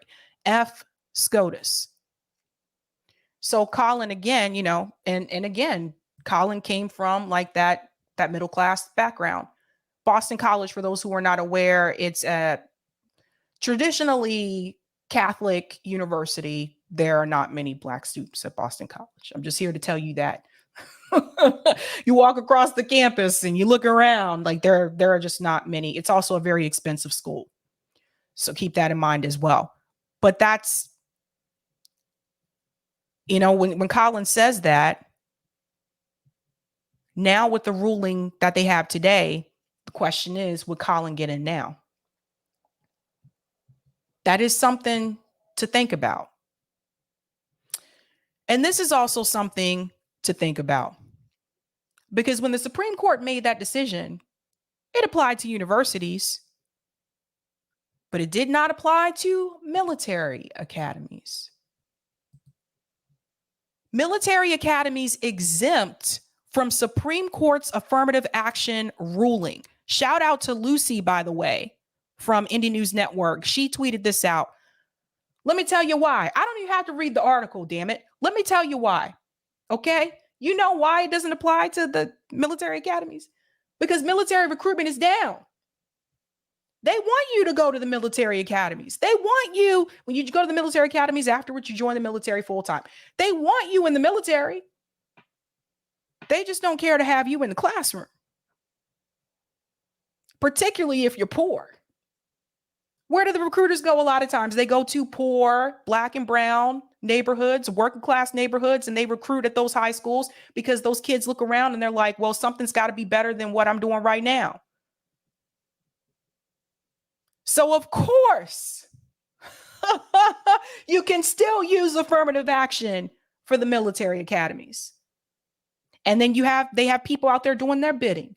AOC hosting these military recruitment events at schools in the Bronx.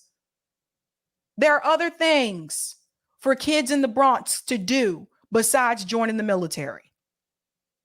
And they got the so-called progressive politician out there doing it for them with a smile.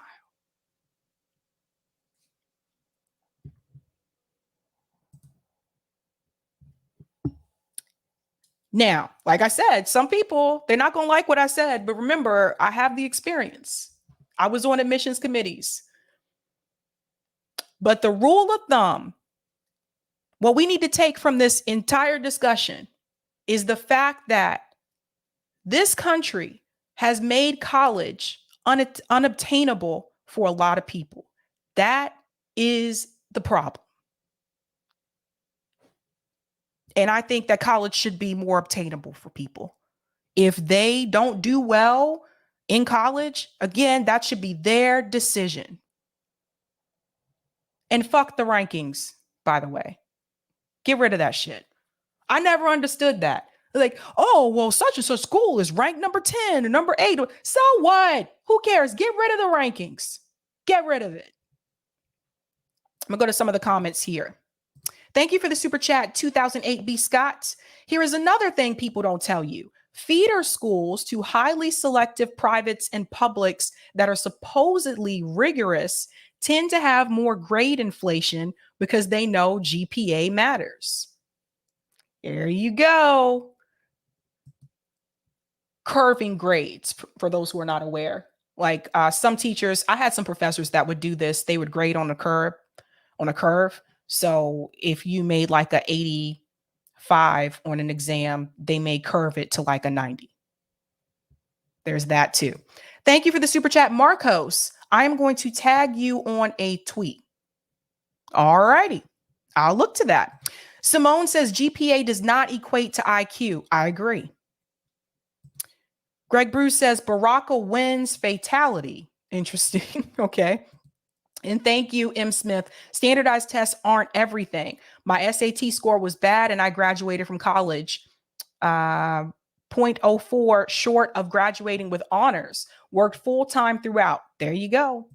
Standardized tests is just another way to eliminate applicants, basically. It's like, let's cut this application stack in half. Puts limitations. It's a mess.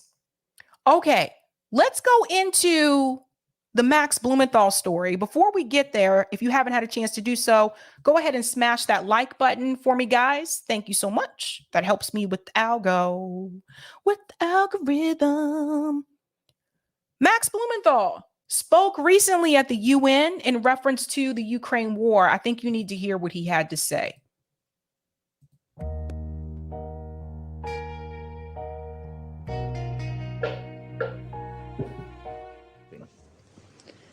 I now give the floor to Mr. Max Blumenthal.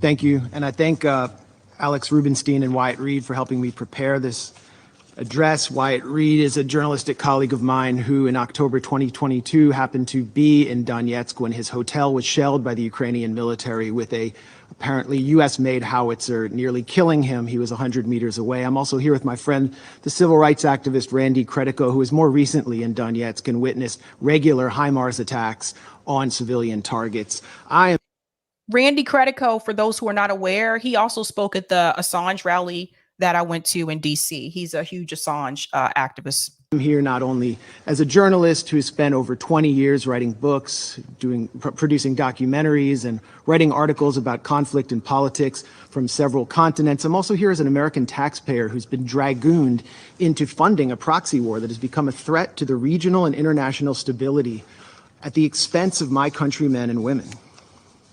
Just June 28th, as emergency crews worked to clean up yet another toxic train derailment in the United States, this time on the Montana River, further exposing our nation's chronically underfunded infrastructure and its threats to our health, the Pentagon announced plans to send an additional $500 million worth of military aid to Ukraine. The development came as Ukraine's army enters the third week of a vaunted counteroffensive that CNN describes as, quote, not meeting expectations, and which even Volodymyr Zelensky says is going slower than desired. As Ukraine's military failed to breach Russia's primary defense line, CNN reported on June 12th that Kiev had lost, quote, lost 16 U.S.-made armored vehicles sent to the country. So what did the Pentagon do? It simply passed that bill down to average U.S. taxpayers like myself, charging us another $325 million to replace Ukraine's squandered military stock. There was zero effort to consult the U.S. public's position on the matter, and the vast majority of Americans likely did not even know the exchange took place. This policy that I'm describing to you, which sees Washington prioritize unrestrained funding for a proxy war with a nuclear power in a foreign land while our domestic infrastructure falls apart before our eyes, exposes a disturbing dynamic at the heart of the Ukraine conflict, an international Ponzi scheme that enables Western elites to seize hard-earned wealth from the hands of average U.S. citizens and funnel it into the coffers of a foreign government that even Transparency International ranks as consistently one of the most corrupt in Europe. Did you guys notice what Max Blumenthal just did there? He made the connection between war abroad and domestic policy at home and economic issues at home. That's a good way to start that conversation. The U.S. government has yet to conduct an official audit of its funding for Ukraine. The American public has no idea where their tax dollars are going. And that's why this week, we at the Gray Zone published an independent audit of U.S. tax dollar allocation to Ukraine throughout the fiscal years 2022 and 23. Our investigation was led by Heather Kaiser, a former military intelligence officer who served in Iraq and Afghanistan. We found, among many bizarre payments, a $4.5 million payment from the U.S. Social Security Administration to the Kiev government. We found $4.5 billion worth of payments from the U.S. Agency for International Development to pay off Ukraine's sovereign debt, much of which is owned by the global investment firm BlackRock. That amount. It's interesting how we can pay off someone else's debt, but we can't. Oh, let me go. Amounts to $30 taken from every U.S. citizen at a time when 4 in 10 Americans cannot afford a $400 emergency. We found tax dollars earmarked for Ukraine, padding the budgets of a television station in Toronto, a pro-NATO think tank in Poland, and believe it or not, even rural farmers in Kenya. We found tens of millions to private equity firms, including one in the Republic of Georgia, as well as $1 million payment to a single private entrepreneur in Kiev. Our audit also revealed the Pentagon's $4.5 million contract with a company called Atlantic Diving Supply to provide Ukraine with unspecified explosives equipment. This is a notoriously corrupt company that none other than Tom Tillis, the chairman of the Senate Armed Services Committee, previously lambasted for its, quote, history of fraud. Yet once again, Congress has failed to ensure these shady payments and massive arms deals are properly tracked. In fact, much of the military and humanitarian aid shipped to Ukraine has simply vanished. Last year, CBS News quoted the director of a pro-Zelensky nonprofit in Ukraine who reported that only 30% of aid was reaching the front lines. The embezzlement of funds and supplies is at least as troubling as the potential consequences of the illicit transfer and sales of military-grade weapons. Last June, the head of Interpol warned that the massive transfers of arms into Ukraine means, quote, we can expect an influx of weapons in Europe and beyond, and that criminals are now, as we speak, focusing on them. This May, a group of anti-Kremlin Russian exiles outfitted with gear supplied by the Ukrainian government was hailed by Western politicians for carrying out terrorist attacks in Russian territory using American-made Humvees. Although the group, the so-called Russian Volunteer Corps, is led by a man who calls himself the, quote, White King, and includes numerous open admirers of Adolf Hitler, described as neo-Nazis in U.S. mainstream media, the Western weaponization of this militia against Russian forces and Russian civilians has not prompted any outcry from Congress. And while the Biden administration has promised that it's keeping tabs on the weapons sent, a State Department cable leaked last December conceded that, quote, kinetic activity and active combat between Ukrainian and Russian forces create an environment in which standard verification measures are sometimes impracticable or impossible. The Biden administration not only knows that it cannot track the weapons it's shipping to Ukraine, it knows that it is escalating a proxy war against the world's largest nuclear power and daring it to respond in kind. We know this because back in 2014, and this timeline is so important, that's when NATO Secretary General Jens Stoltenberg said that the war started following a U.S.-backed coup d'etat. President Barack Obama rejected demands from Kiev to send lethal offensive weaponry because, as the Wall Street Journal put it, he had a, quote, long-standing concern that arming Ukraine would provoke Moscow into further escalation that would drag Washington into a proxy war. You heard that?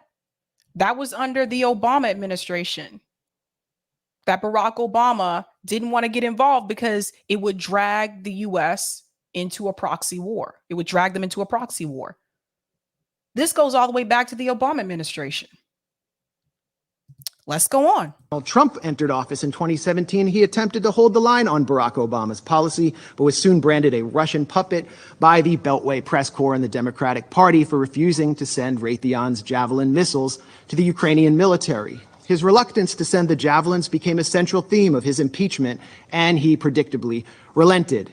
As U.S.-made offensive weaponry began to reach the front lines of the Donbass, the collective West exploited the Minsk Accords to, quote, give Ukraine time to arm up, as the former German Chancellor Angela Merkel put it. In January 2022, the U.S. announced a $200 million arms package to Ukraine. Follow the timeline. By the 18th of February, observers from the Organization for Security and Cooperation in Europe reported a doubling in ceasefire violations, with OSCE maps showing the overwhelming majority of targeted sites on the side of pro-Russian separatists in Donetsk and Lugansk. 5 days later, Russia invaded Ukraine. Let's just remember the timeline. You know, sometimes it's easy to forget because it's been a while, like obviously, but starting with the Obama administration, going into the Trump administration, Max Blumenthal just told you that also Trump wanted to uphold this same rule that Obama had, but then was smeared as like a Russian puppet. You see what they do? This is why they use the smears to get you to change your position. Let's go on. And since then, the U.S. and its allies have been scurrying up the escalation ladder at every opportunity. Quote, things we couldn't give in January because it was escalatory were given in February, a former State Department official complained after meeting with Ukrainian counterparts. And things we couldn't give in February, we can in April. That has been the distinct pattern, starting with, for crying out loud, Stingers, referring to shoulder-mounted rockets. Joe Biden himself said in March 2022, the idea that we're going to send in offensive equipment and have planes and tanks, don't kid yourself. No matter what you all say, that's called World War III. Just over a year later, Biden changed his tune, backing a plan to provide F-16 fighter jets to Ukraine, and after pressuring Germany to send in the tanks he once feared would provoke World War III. It would only take 2 months from the time Ukraine received HIMARS, Lockheed-made HIMARS systems for the U.S. For the Ukrainian military to begin targeting critical infrastructure, using them to strike the Antonovsky Bridge over the Dnipro River, and again 2 months later in a test strike on the Kakhovka Dam to see if the Dnipro's water could be raised enough to stymie Russian crossings, as the Washington Post reported. 3 weeks ago, the Kakhovka Dam was destroyed, triggering a major environmental catastrophe that caused mass flooding and contamination of the local water supply. Ukraine, of course, blames Russia for this attack, but has produced no evidence. That piece right there is very important, that he stressed the fact that they haven't produced the evidence. This is key. And this has been happening throughout, where it's like, oh, well, so-and-so, they did this, they did that. Where's the evidence? And all it takes is for Zelensky to say that, and the mainstream media captures that narrative, spreads that narrative to millions of people in this country, and then everybody else believes it too. And not one person sits back and says, hey, do they have any proof that happened?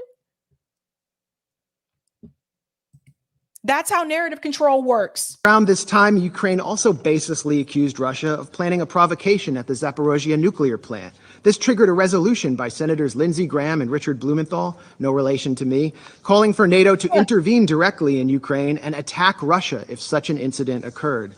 Remember that this reminded me of the Boondocks. Uncle Ruckus, no relation. Move by Blumenthal and Graham thus established a de facto red line for initiating U.S. military action, much like the one set down in Syria, which, as a former U.S. diplomat commented to journalist Charles Glass, was an open invitation to a false flag. Will we see another Duma deception, but this time in Zaporozhye? This time with nuclear consequences? Why are we doing this? Why are we tempting nuclear annihilation by flooding Ukraine with advanced weapons and sabotaging negotiations at every turn? Money. That's why. Money, money, money. By the way, I honestly, 1 second. Sorry, it was a sneeze. By the way, something I noticed, it seems like Max hasn't even taken a breath yet. Just FYI. I'm like, how is he talking this fast for this long? We've been told by people like Senator Dick Durbin that Ukraine is literally in a battle for freedom and democracy itself. And therefore, anyone who opposes military aid to Ukraine opposes the very defense of democracy, according to this logic. So where's the democracy in Vladimir Zelensky's decision to ban opposition parties, to criminalize the media outlets of his legitimate political opponents, to jail his top political rival and his deputies, to raid Orthodox churches and jail clergymen? Where is the democracy in the Ukrainian government's imprisonment of Gonzalo Lira, an American citizen, simply for challenging the official narrative of Ukraine's war? And yeah, they've been taking down the journalists that have a different narrative about this war. It's crazy that people can just be imprisoned. Where is the democracy in Zelensky's recent decision to suspend elections in 2024 on the grounds that martial law has been declared? The answer is that Ukrainian democracy is harder to find these days than that country's commander-in-chief, Valery Zaluzhny. For the people, some people may that disagree with the Gray Zone's position on this war.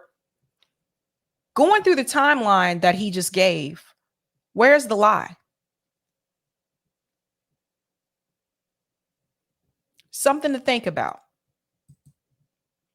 Senator Lindsey Graham has offered a much more grim and more on the mark rationale for supplying Ukraine with billions in weapons. As the senator boasted during a recent visit with Zelensky in Kiev, the Russians are dying. It's the best money we've ever spent. I repeat, the Russians are dying. It's the best money we've ever spent. And Graham has also said that Americans are ready to fight this war down to the last Ukrainian. While official casualty numbers are strictly classified, we must worry that Ukraine is well on its way to fulfilling the senator's ghoulish fantasies. As a Ukrainian soldier complained this month to Vice News, we don't know what Zelensky's plans are, but, quote, it looks like the extermination of its own population, like of the combat-ready and working-age population. That's it.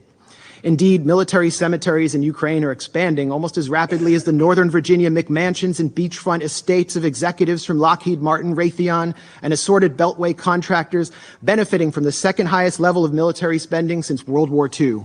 These are the real winners of the Ukraine proxy war, not average Ukrainians or Americans or Russians. The winners, or Europeans for that matter, the winners are people like Secretary of State Tony Blinken, who spent his time between the Obama and Biden administrations launching a consulting firm called West Exec Advisors, which secured lucrative government contracts for intelligence firms and the arms industry.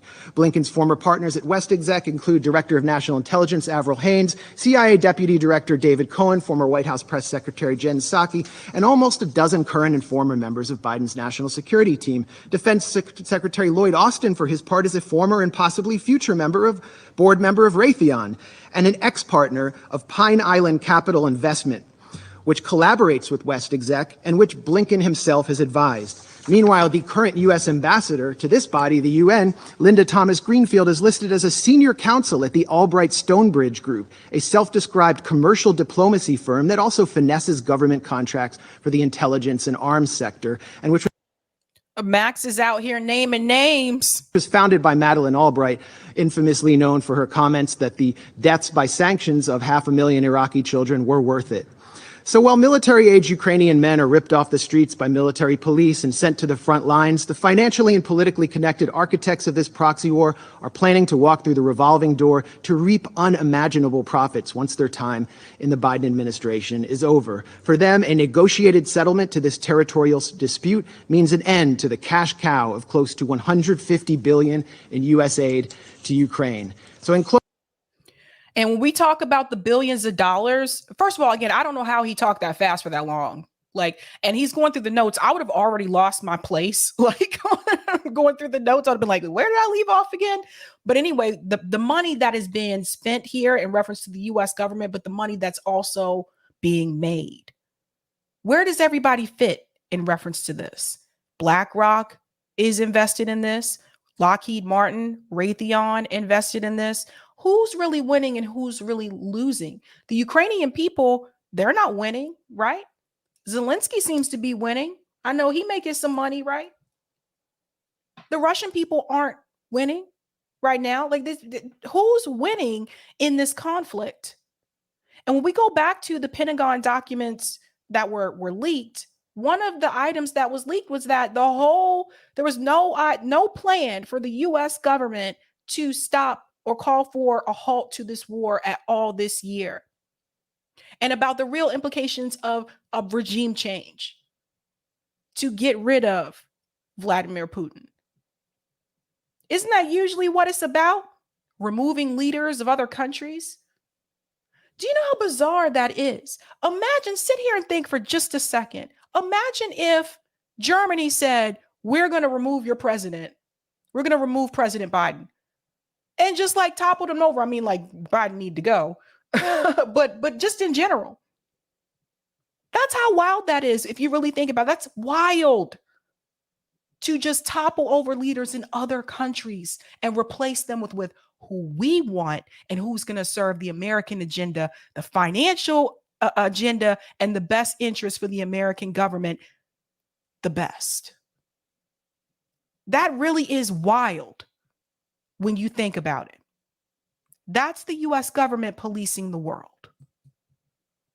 When the United States, my country, a permanent member of this council, has fallen under the control of a bipartisan regime which seeks to perpetuate a proxy war for as long as it takes, in the words of Joe Biden, which considers diplomacy synonymous with unilateral coercive measures to, quote, turn the ruble to rubble, as Biden pledged to do, whose leadership subverts negotiations in order to pursue profit while refusing to properly inform its own citizens what they're paying for, and pushes the sons and brothers of its supposed Ukrainian partners out onto a killing field in order to bludgeon a geopolitical rival, when both Zelensky and members of U.S. Congress are calling for preemptive strikes on Russia, which have nothing to do with Article 51 of the UN Charter, this Council must take action to enforce that charter. That charter is clear that the Security Council must use its authority to guarantee a pacific settlement of dispute, particularly when it threatens international security. That should not only apply to Russia and Ukraine. This Council has an obligation to strictly monitor and restrain the U.S. and the illegal military formation known as NATO. Thank you. And with that, drop the mic. Drop the mic with that. Now, one of the questions that I have in reference to these address that people have to the UN, what happens after the address? Because what happens after that? Is there some type of follow-up from the UN? Do they follow up with Max Blumenthal? Is there some type of communication? Excuse me, sorry. I'm going to do it again. I'm so sorry. Dusty allergies. Anyway, what happens? Is there some type of communication? Is there a follow-up? I want to know. I'm curious. That's just a genuine question because Aaron Mate has addressed the UN multiple times. Max Blumenthal has addressed the UN. They're not alone. Other people have as well. But then what is the next step? What does the UN do? Do they actually sit there and look at the information that Max presented to them? Do they look at it? Do they do anything? Could we argue, this is the UN Security Council on Ukraine aid, this is a serious issue. That the U.S. has been just spending this money like this, and then you have people in this country that don't even have a roof over their head. You have a homeless population that's continued to increase, but billions have gone out the door to another country. You're not even helping people at home. And if you're not even helping people at home, could you make the case that this is a human rights issue? Look at a place like Los Angeles. Look at San Francisco. Look at all these homeless people out on the street.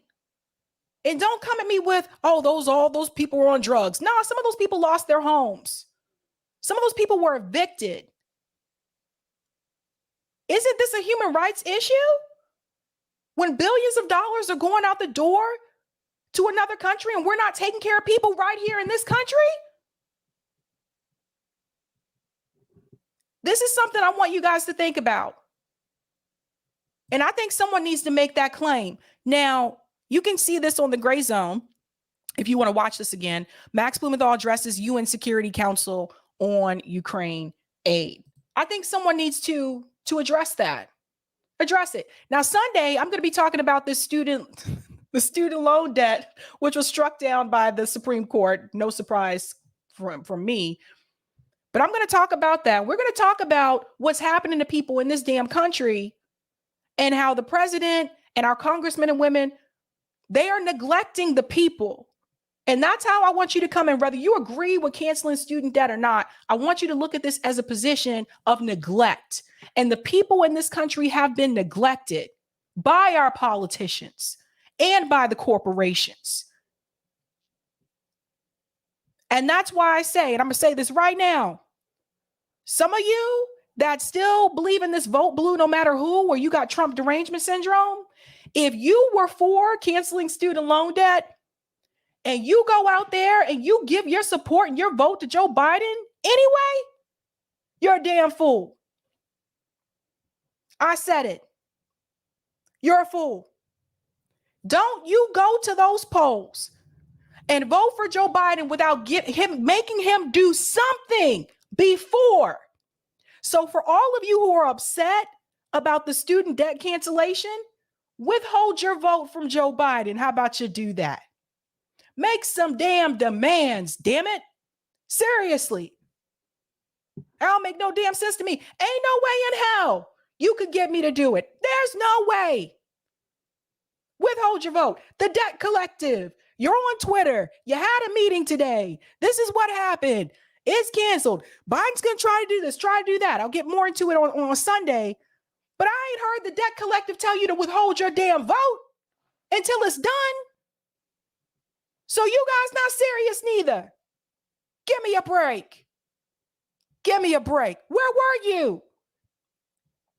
Where were you when Lucy and the Indie News Network had a freaking student debt summit, an all-day summit? You were invited. You didn't show up. Where were you? Damn sure won't invite them on here now. I don't think they would want to hear what I have to say. But this is some bullshit. If you guys go out there, you still go out there and you still support him after this. Come on. Give me a break. Give me a break. Ain't no way. Too old for this, man. I'm too old for it. Thank you for the super chat, Marco. We can't forget that all these things we talk about are capitalist. Cooked books in all aspects. There you go. Thank you, Roy. Sabby, I sent you a comment on Rockfin. I'm going to pull up Rockfin in just a second. Thank you for the reminder. Thank you, Marco. A lot of folks have 401ks tied to death and greed. I see why these people can't let go. They'll lose their retirement. That's a good point. Thank you, Lorez. Obama worried about arming Ukraine. He cooed in 2014. You go. And thank you, Frank. I think the Ukraine war is going to be the nail in the coffin for the United States. Max Blumenthal is the truth. Well said. Very well said. Let me pull up Rockfin really quick. Let me share. I'm telling you, man, bump that. Some of these activists, these groups, they just Democrats, man. Like, and if that's the case, just say what it is. But some of these activist groups are just freaking Democrats. That's it. Talking about we need to use our power. I see y'all motherfuckers tell people not to vote for Joe Biden.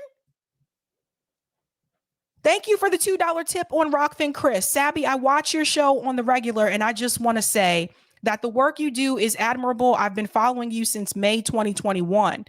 About the AA case, what I will say is controversial. I have perused. Rockfin is always behind. What did I do here? Oh, I have perused many channels that talk about this topic and was very sad to see a lot of the comments by people. Many of the comments were something like this. Oh, so now you have to earn your spot instead of using the race card. Another comment that really made me angry was alluding to race science, saying that Asians and whites are smarter than Black and Latino students, things of that nature. I don't want to come off as racist, Sabby, but these comments are not new. I had heard them all throughout high school and college. It upsets me to think that this is really what many people think. Also, remember in 2021, when Biden passed the Stop Asian Hate law, how come there was never a law passed to protect Latino and Black people? I said that. I said that when that law was passed. I've heard things from many people saying that Asians are not considered a minority anymore, that they are white adjacent because they are smarter and have more money. Also, Kim Iverson's take on this was really shitty and reeked of her own bias. I would like to know your thoughts. I haven't seen Kim's take on it. I haven't seen that yet. Thank you, Dave, for the tip. Thanks for having Pasta on. Sabrina throwing some couple bucks for that. He's so live and funny to go along with all the good coverage he does. Much respect to Pasta. And thank you for this tip, Roger. I'm staying on the CBI train. I'll vote West, but energy stays with getting these policies on the ballot and passed. Hey, Pasta, when is RFK coming to the hood? There's a lot of assumptions going on with our community. Black women over 50 don't care. They are vote blue no matter who. Under 50, their vote is not guaranteed. My sympathy, how did this get here? Go away.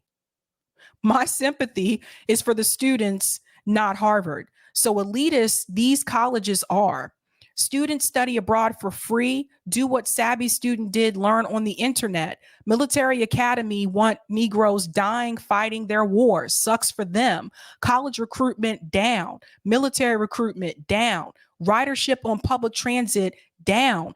Due to showing up at the office down.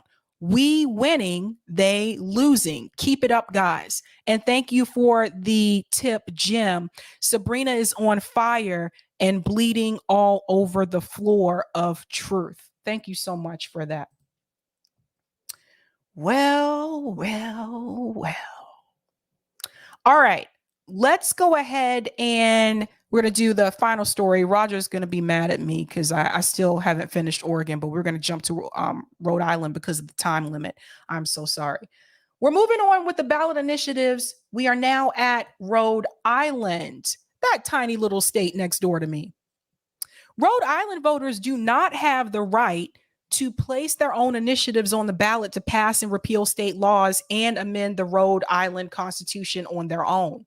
Voters only have the power to ratify into the Rhode Island Constitution what the legislature puts before them through what's called a legislative referred constitutional amendment, aka state legislator amendment. So that's unfortunate for Rhode Island. It's interesting too. We're neighbors. You would think if we can do it, they can do it too, but no. Rhode Island question number 1. University Narragansett Bay Campus bond measure. All right. So a yes vote supported issuing $100 million in bonds for the University of Rhode Island Narragansett Bay Campus marine discipline, educational, and research needs. This measure passed by 57.60%. Let's get into that. From 2008 and 2021, Rhode Island voters approved all 6 bond measures related to higher education, totaling over $475.5 million. Approval rates for the measures ranged from 55.2% to 66.2%. Prior to 2022, voters last approved a bond issue for the University of Rhode Island Narragansett Bay Campus in 2018 with the passage of Question 2, which authorized the issuance of $45 million for the campus. Who supported this initiative? Governor Daniel Mickey, State Treasurer Seth Magaziner. It's an interesting last name. They're Democrats. The unions, Rhode Island Building and Construction Trades Council. Organizations, Greater Providence Chamber of Commerce, Rhode Island Hispanic Chamber of Commerce. Here's one of the arguments. As the state's flagship research institution, an investment in the University of Rhode Island is an investment in the state as a whole. This investment in Narragansett Bay Campus will help us continue to be a leader in the blue economy, leveraging partnerships with industry leaders, advancing scientific knowledge of our oceans, and creating good paying jobs in the process. So let's support this bond. We can afford it, and it's good investment for the state of Rhode Island. And they did support it. It passed. Now, in reference to money that was spent, there was no money that was spent to oppose it, and there was over $325,000 spent to support it. That's usually how it works, right? With the money. Okay, that's an interesting one. And then we have Rhode Island question number 2, public schools buildings bond measure. A yes vote supported issuing $250 million in bonds for construction and renovation of state public school buildings. Oh, they definitely need to be renovated. Rhode Island is, like Massachusetts, is old. And a lot of the buildings are old. So I can tell you some of these schools really do need some renovation work. Anywho, this measure passed by 73.30%.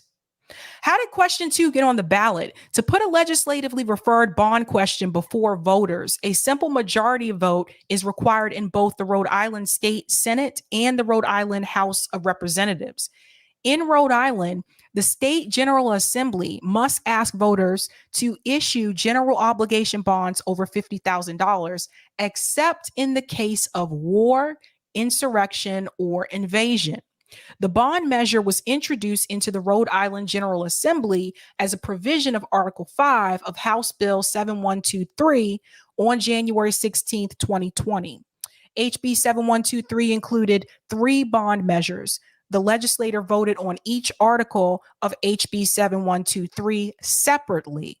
The State House approved the article on June 16, 2022 by a vote of 69-1. Who was that one? All right, let's move on. I'm sorry.